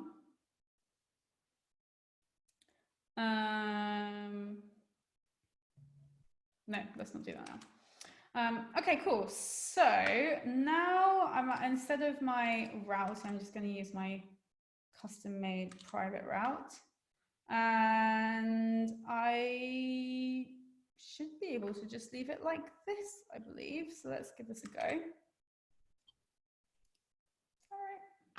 Let's see. Are you running a server? Yes. Okay. All right. So let's see if we can go to our secret area. Cool. Okay, cool. So that's re-rendered. Doesn't seem to have quite done it very elegantly. But let me try that again. Secret area. There we go. It's because I had an extra on the end. So that would be a good thing to put on redirects. Oh my goodness, the sun is so in my eyes. All right, so I don't seem to be able to access it, but let's log in and see if we can access it if we are a legit user. Okay, hello Chris. Let's try and go to our secret area again. Nice, okay. And that's essentially it. That's so that wasn't anything to do particularly with identity. We did use it to check to see if that person would have allowances, or we could be checking against, is the sky blue or something, but we did use our identity instance to check against that. So that's a nice way to protect our routes. And the way because I've got it set up like this, we could also, I mean, maybe art is also private. Oh, hold on. No, let's make music private. All right, so Chris can access music. Let's log out. Actually, that's going to be clear. Let's log out and let's see if we can access music now. Okay, so it's actually it's quite difficult to see that. Sorry, but as you saw, I'm just going to put that back so it's much easier to see. But the fact that it's not easy to see is something we want to address. So now music we're allowed to access to, but we can't go to poetry. Poetry just brings me back to my homepage. As we saw, poetry actually has that lovely random word generator. But yeah, that's paid content, baby. I'm not gonna let you have access to it. Not until you give us your email address. All right, so that's cool. I would love to maybe have some sort of display of what's happening, because that was a bit tricky to see what happened. So let's make private route a little bit smarter actually. Let's break this out. Break out. How are we doing on time? We might run over a little bit. Okay, so what I want to do is, if let's break this up as well. Let's make an actual if statement. If I am logged in, everything's fine, I can return this route. Oh, missed my, there we go. Otherwise, I would love to have like a banner. So now everything is pretty much exactly how it was, and I do want to, you know, to still do that redirect. So let's see, let's log out. That's still happening. I've not changed the functionality at all at the moment, just changed the syntax. But let's also, it would be great if we had some sort of banner. So let's make a banner.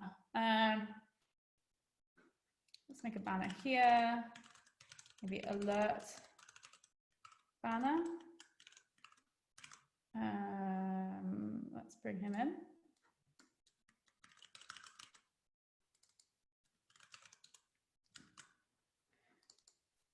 I really have to remember what that snippet is.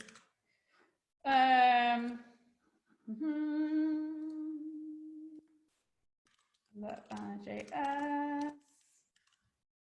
And let's go.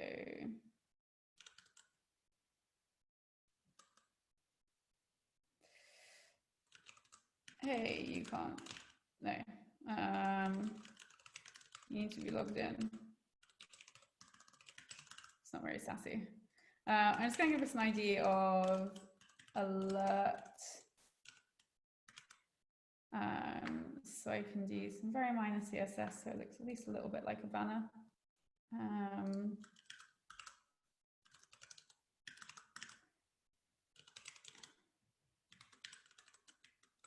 So make it really obvious that this is none shall pass, and a background color of red.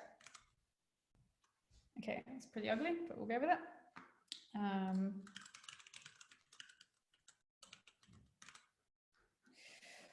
Okay, and let's give it a position of X. And let's put it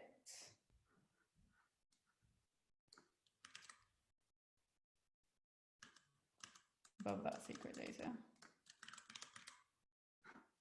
Cool. Okay, so I've got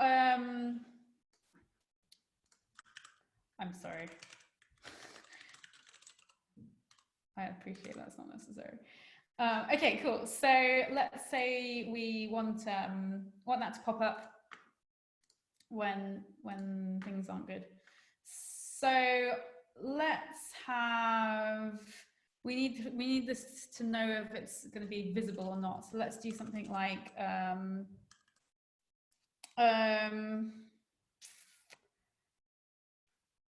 okay, banner open.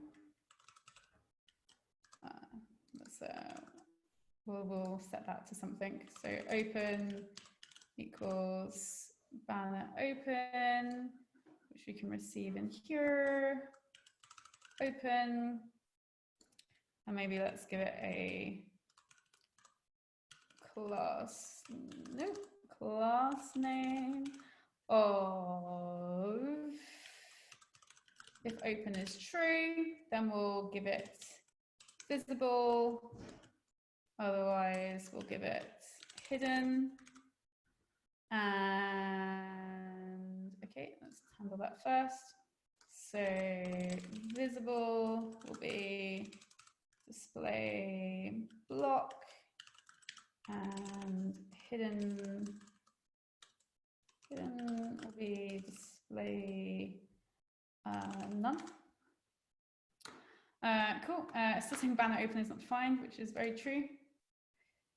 Banner, I'm just gonna pretty much copy this, but make it banner. Well, now I want to watch the Hulk. Who's banner? Set banner open. Cool, so it's automatically going to be false. Let's just check if this is true. Does it work for us? It does. Excellent. All right, so what I want to do then is I want to set banner open to true if I try and access this thing without permission. So I'm logged out and I'm trying to go to poetry and it says, no, you need to be logged in. Very nice. Okay. I don't need to see that for too long. So maybe we can set a timeout on this. So maybe let's we'll set it open and then let's set a timeout after 2 seconds. Is that long enough? 3 seconds. Let them really take it in. And we'll set banner open to false. Cool. So let's show that. Poetry, 2, 3, and it's gone. Nice. So that's quite a nice way to handle that. We are using identity, but to essentially do things that we can do anyway in React. Mostly using, routes and redirects and fun stuff. All right, so there is one more thing that I want to do, which, there's actually 2 more things I want to do. Maybe I'll just carry on until we're done. Let's see how it goes. As you guys know, this is being recorded, so if you have to head off, don't worry, it'll be available. Do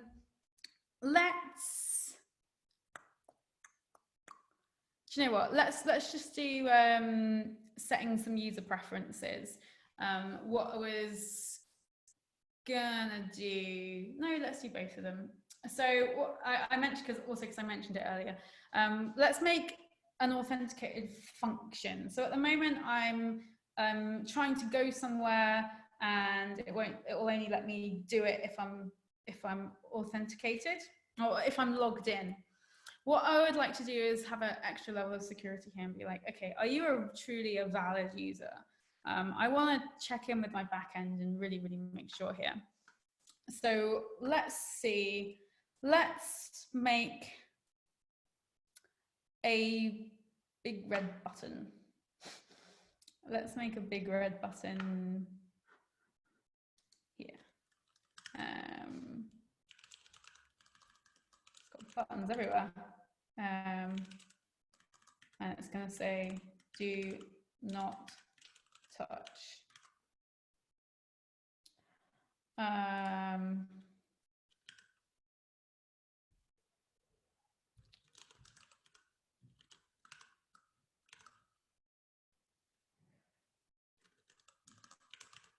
Background color red.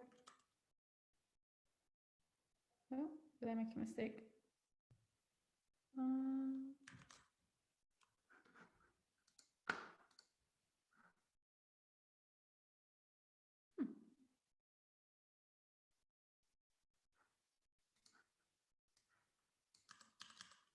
I don't know why that's not working. Do you know what? It doesn't even matter. I'm just wasting time. So when I click that button, I want to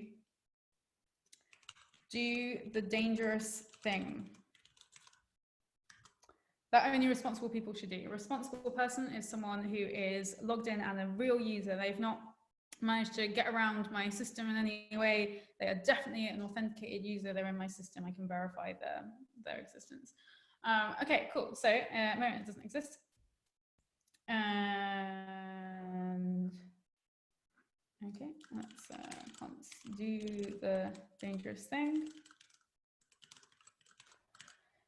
And at this point, I want to make, I actually want to make another function, and it's going to be a function. So it's something that is kind of like that random word generator we did earlier, but we want to make sure that you can only do this if you are logged in. So, so there is some nice boilerplate for this. Dangerous activity.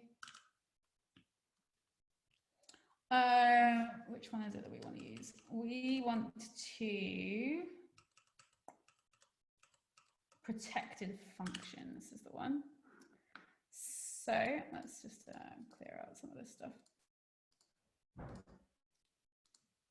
don't want to clear that up. Definitely going to need that.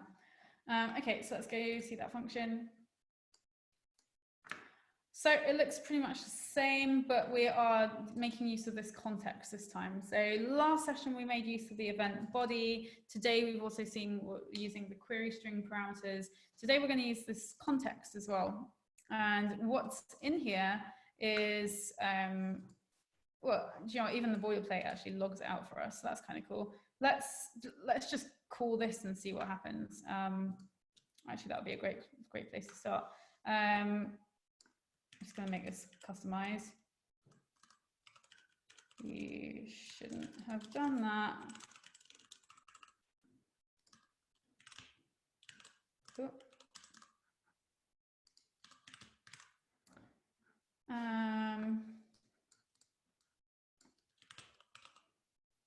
Okay, cool. So if they're authenticated, it's going to be like, yeah, all right. Otherwise, I'm going to do this. I don't actually have to make any more changes on here. Chat saying, oh yeah, no worries, Sonia. It'll be on Slack. So let's go to, let's just go trigger this dangerous activity and see what happens. So where's that app? Fetch. I made my redirect, so I can do API / dangerous activity. And let's see. Dev.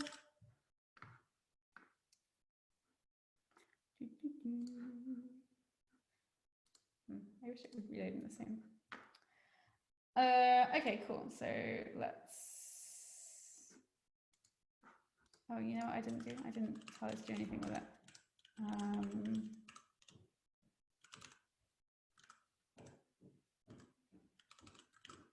Then, okay, so do not touch. Okay, so it did log, you shouldn't have done that. But it also said it was unauthorized, so which is good because that is exactly what happens. No claims begun. Okay, actually that's in the boilerplate, isn't it?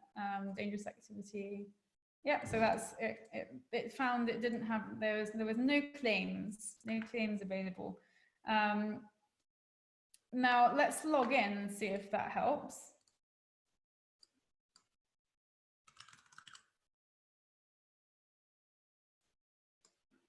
Do not touch.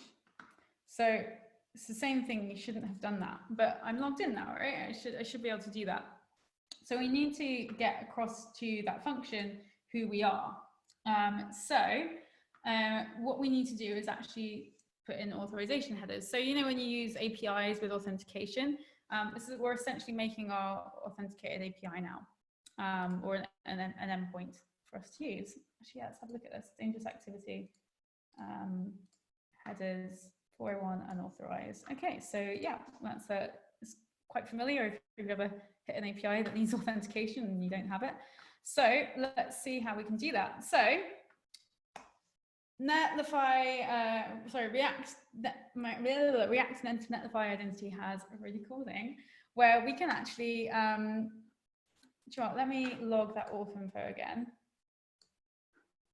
Here we are. And so we use is logged in. And now we're going to use auth fetch. So this handles all that for us. As you can see, auth fetch has got 4 functions: get, post, put, delete. It should sound quite familiar. And they're pretty awesome. Let's have a look at how we can do this. So that it is a get request, I'm expecting. So let's try and use that. So I'm going to use auth. Oh, sorry. So I need to call it on my auth identity. Auth identity auth fetch and then .get. Make sure that was right.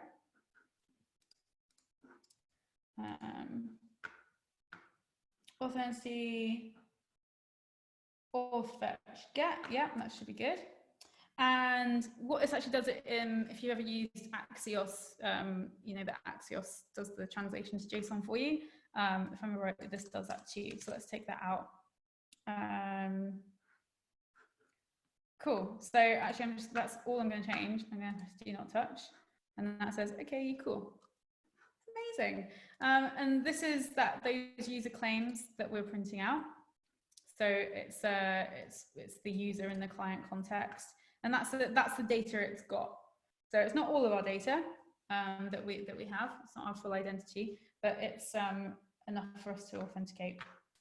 So let's log out and make sure that I can't do that. Do not touch.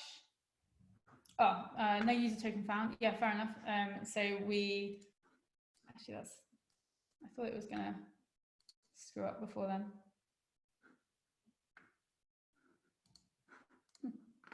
I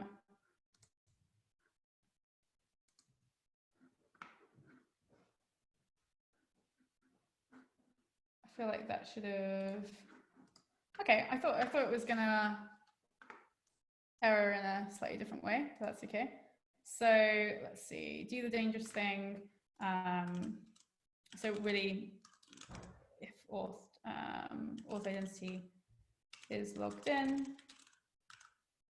then we can do that business.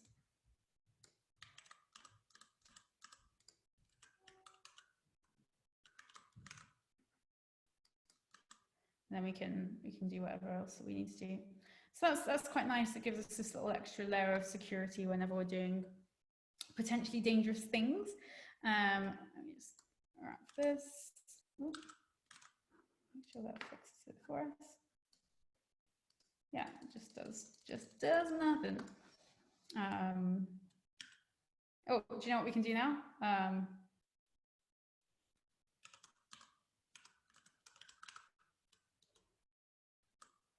What did I call it? Oh, you know what? I want to do this again, so I'm gonna trigger banner.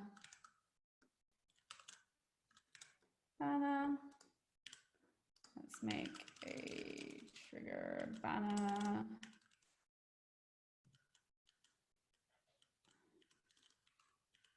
That just does all that for us.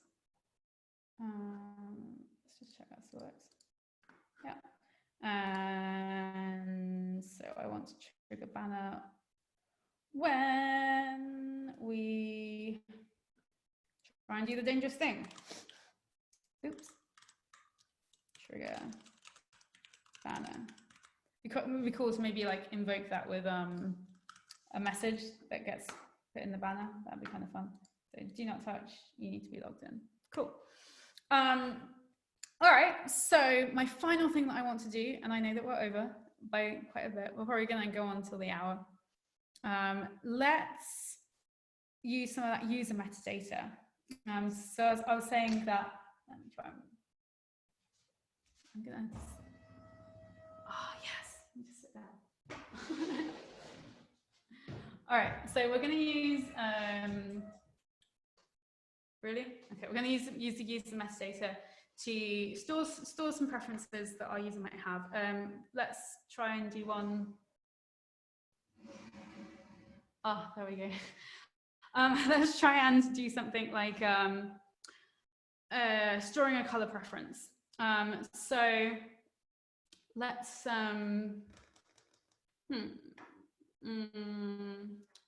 let's make something. Actually, this can be in our poetry because we need to be logged in for that.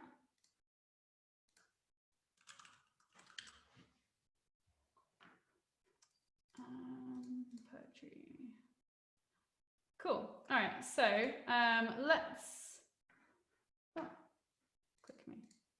Yeah, we are in poetry. Okay. So in my poetry, let's see if we can set some preferences here. This is quite a strange place to do it, but here we are. So I'm going to want to use that identity context again. Use identity context. from React Netlify identity. And let's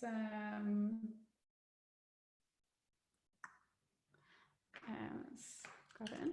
So const auth identity equals use identity context.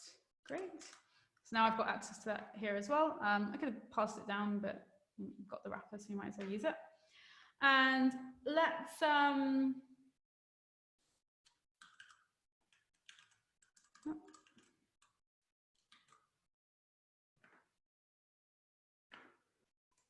get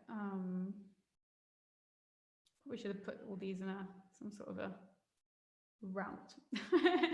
I'll stop what I've got here, but that's okay. All right, so let's put do not touch actually, so I can delineate this. Okay, cool. So the stuff in there is the actual poetry component. All right, so let's have an input. Let's have an input of the color type because it's fun. And let's make it so that we can actually store what we're choosing. So let's use color selection and set color selection.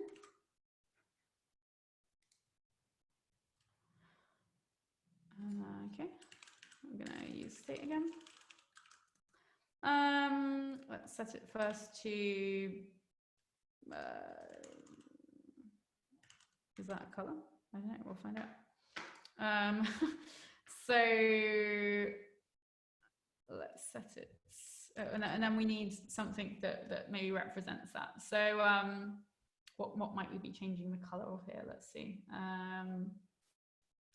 Let's change the color of just a big fat div. My fave color. Okay, let's give it style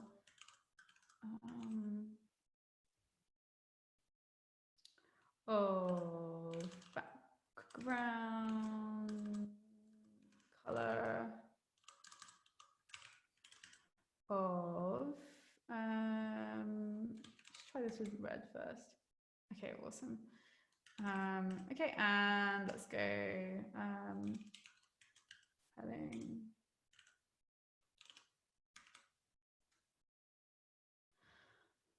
Okay, so I'm just gonna change this. This will be what my user's changing. So based on their stored preference, this is going to be a different color. So background color, let's set it to color selection for now. Just make sure that works. Ooh. I'm pretty sure that's a red or something.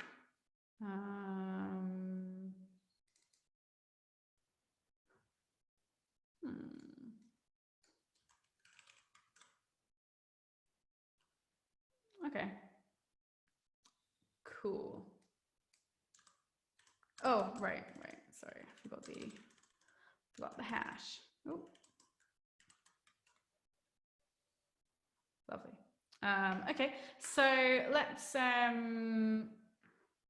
let's make it so we can just change it manually on this input. So let's go on change, and let's just directly update that. So on change, we're going to set color selection to e.target.value.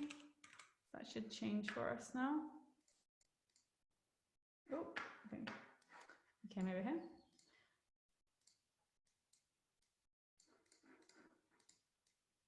Why is Zoom doing this to me?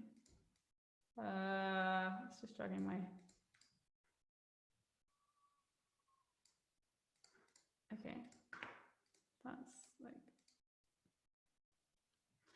I don't know how I deselect my. Okay, there we go. All right, cool. So great, that's updating. That's lovely. Let me actually. So what I don't actually want that to change on there. But I just want to know that it can read from here. So what I'd like to do is actually be able to store that as a preference. So let's have a button of store color preference,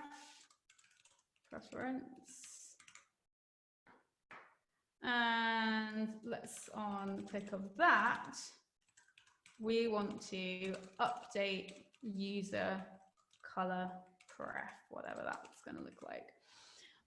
Okay, cool. So let's stub that out. Can't update user color pref, and we don't really need to know where it's coming from. So at this point, I would love to be updating my user stuff. So how are we going to do that? Well, there's another very handy method that comes with our identity instance. So let's log that out. And it is update user. There we go. Sounds pretty handy. So, and you know, it's a property of this instance. So let's see if we can do auth identity dot update user. And so the important thing to know about here, which for some reason took me a little while to find, I'm not quite sure, maybe I was looking in the wrong place, but you do need to format this in quite a specific way that it doesn't actually tell you in the docs. In the docs, it looks like you could do something like, color, you know, orange or something, but you cannot in fact do that. So you need to pass it data as a key. So we're passing it an object with data as a key, and then the value of data is where our stuff can go. So color, let's just set it to orange because that's the best color. And let's see what happens just with that. So not a whole lot. Let's see. Let's have a little log of what's happening here. So let's then, I'm going to store color preference, and then I'm going to log auth info. So let's have a look at our user metadata. So we can see that it has actually worked, right? Color orange is in there, which is awesome. But what are the things that trigger a re-render in React? A change in state is being the most common. So we need to trigger a change in state. So what we can, what we could do perhaps is, let's see.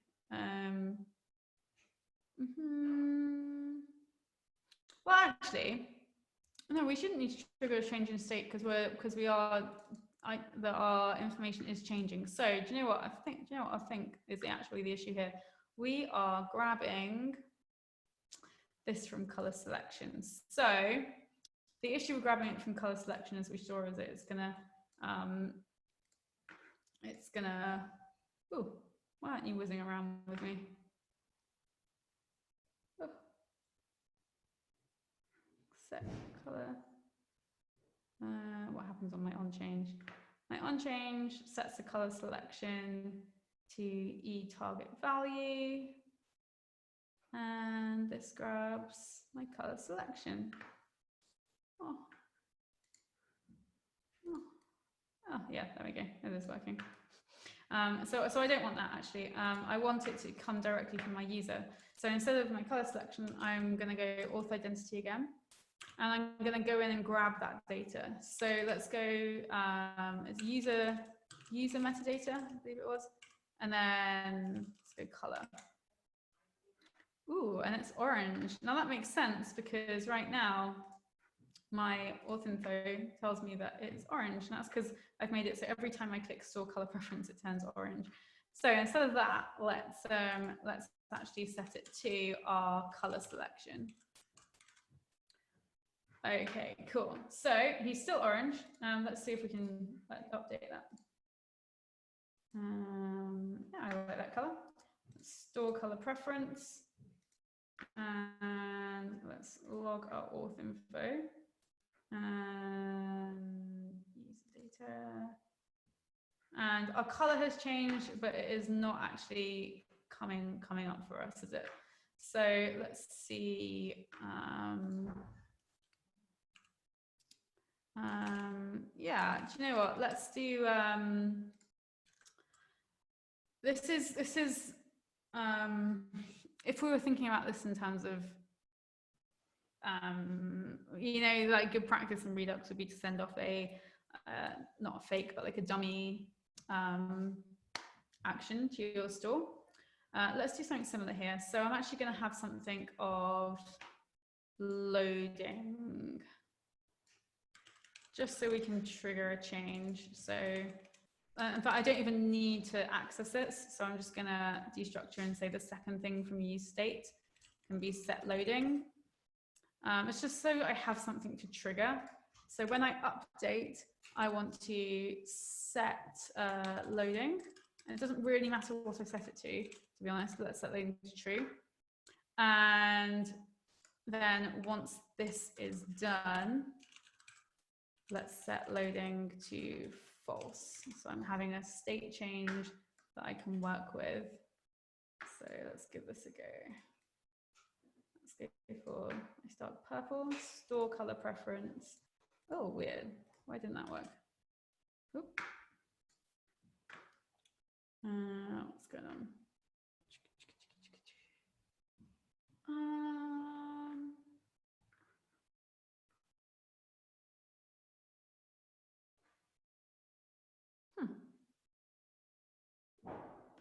Okay, let's walk through this. So I am, let's make sure it is actually coming in. So I'm in, where am I? Poetry.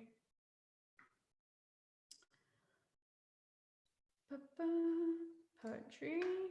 And we have got, yes, we've got a color coming in. It is changing. Excellent. And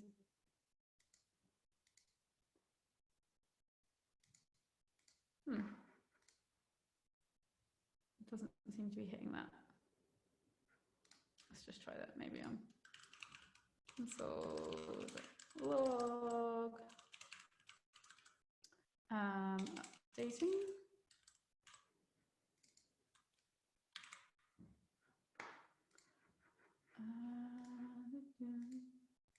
Okay, that is hitting. Fair enough. Why are we not?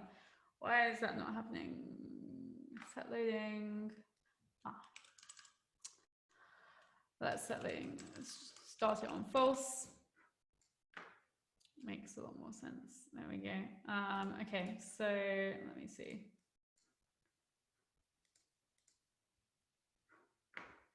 What? Why is that not happening for me? Okay, so let's just make sure this is actually happening.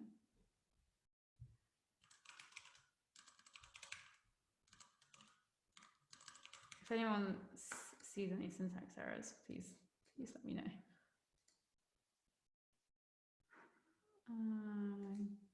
Okay. Yeah. User metadata.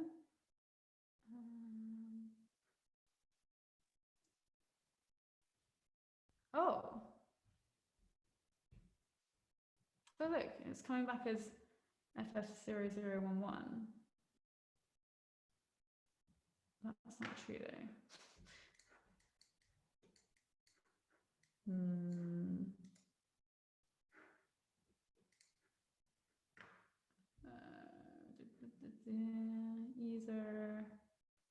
User metadata, still FF0011. Color is Oh my goodness. Guys, I can't believe you let me do that for so long. I've got a typo. No, I don't. Yeah, no. Oh, I don't. Color selection is correct. Okay. I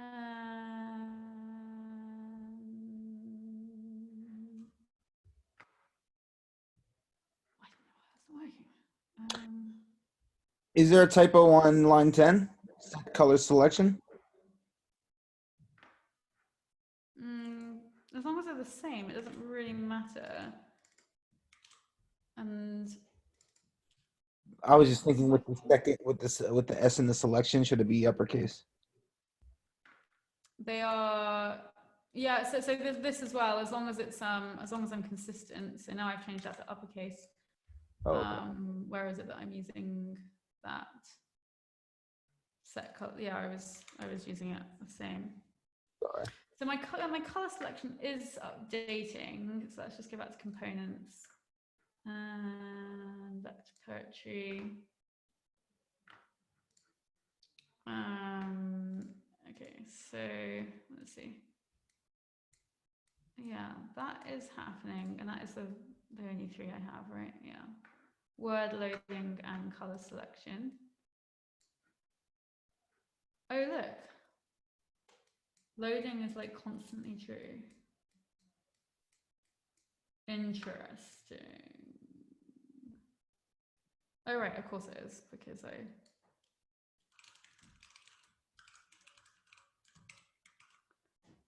we've already been here, so I don't think I've changed anything other than that. That's poetry. Okay, that is indeed changing.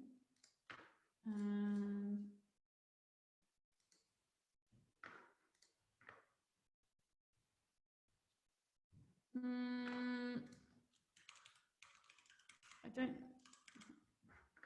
I'm sure I can do that. Oh. It's pressed on. It says do not touch. All right. Let me see what. Ah, yes.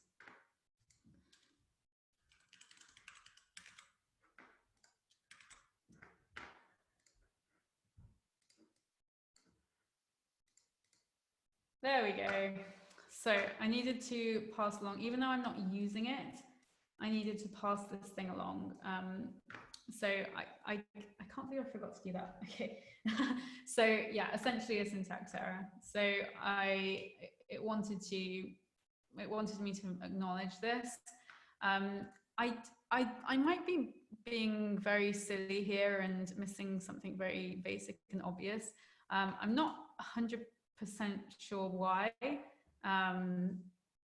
Or accept that when you don't do this, it does mean that you can implicitly pass it along. So I could set loading, like I could just do this, and it would implicitly take whatever's come in as a result of this update user, that response, and pass it as an argument set loading. So maybe there's a fight there going on, a conflict.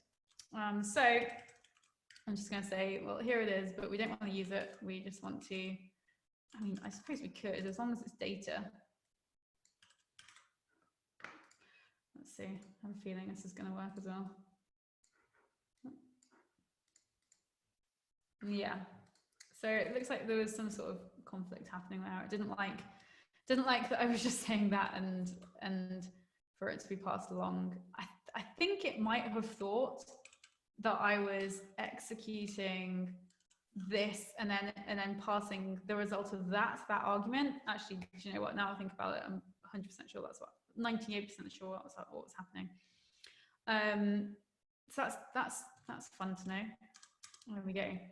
So I will pass it along this because I don't know if I want to be storing my user data in more places than I need to. Cool. So now, Chris, what's your favorite color? Blue. Blue. Like a navy. Navy. Oh, so specific. Like this? Oh no, that's too dark. That's too light. Yeah, something like that. We can leave it there. All right, we'll leave it there. All right, so I'm going to log out. Log out. Oh look, I was on poetry, right? Of course, so we need to redirect. That would be a good thing to add on log out. Maybe we redirect. Okay, let's log in and actually, yeah, let's do. Let's sign up another user. So Becky. Oh, my name starts with a B, not that I can find it. beck@key.com. Pass. Cool. Becky, what's your favorite color? Purple. Like kind of here. Oh, ooh, user update is not a function. That's still. Why is that? Update user.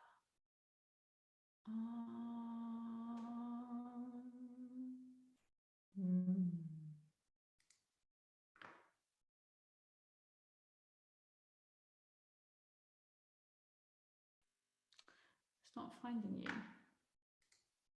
It is not finding you. Let's see. Inspect. Oh, we didn't. Why are we logged out? Did I log us out? I don't think I did. beck@key.com. Pass. Logged in as Becky. Okay. I just want to confirm that. Let's log off info. I mean, I must be because I'm. It says log out. Yeah. Okay, and it's logged in. True. Let's go to poetry again. And let's.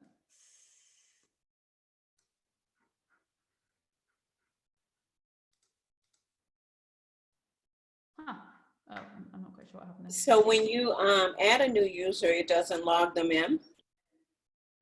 Well, it does. So I'm not quite sure what happened there. I think what I need to do is when they log in, I think it would be intelligent of me to add a redirect to oh, you know what happened, because I was already on this page. I think when I logged in, so it was already here, so it didn't re-render to get that auth identity again, to use identity context. Oh.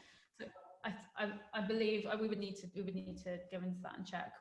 So I believe what would be intelligent and pretty standard, right, is on my login to redirect somewhere as like a main entry point that we can start using this stuff. I expect that's what happens. Okay, so let's store this color preference. Excellent. Okay, so now I'm going to log out and I'm going to log back into Chris and I'm going to see if his navy is still there. So we'll log out. So yeah, I think it would be poignant to do something more intelligent now. Chris.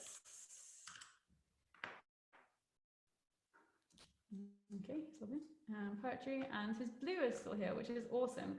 So what this means that we can do is we're storing data about our users. I anything like a database though, right? Like I certainly don't have anything like that at the moment. So this is pretty cool to.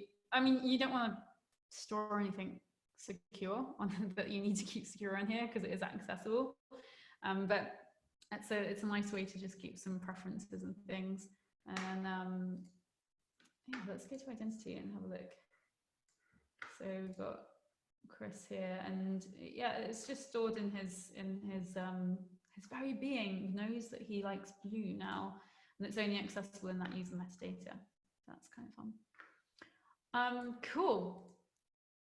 All right, guys, hit me with any questions. I'm happy to stay for a bit longer, as long as I can drink water. Whew. The documentation is very good. I highly recommend you go and have a look around. Oh, you know what we should do? We should deploy this and see if it will check it still works.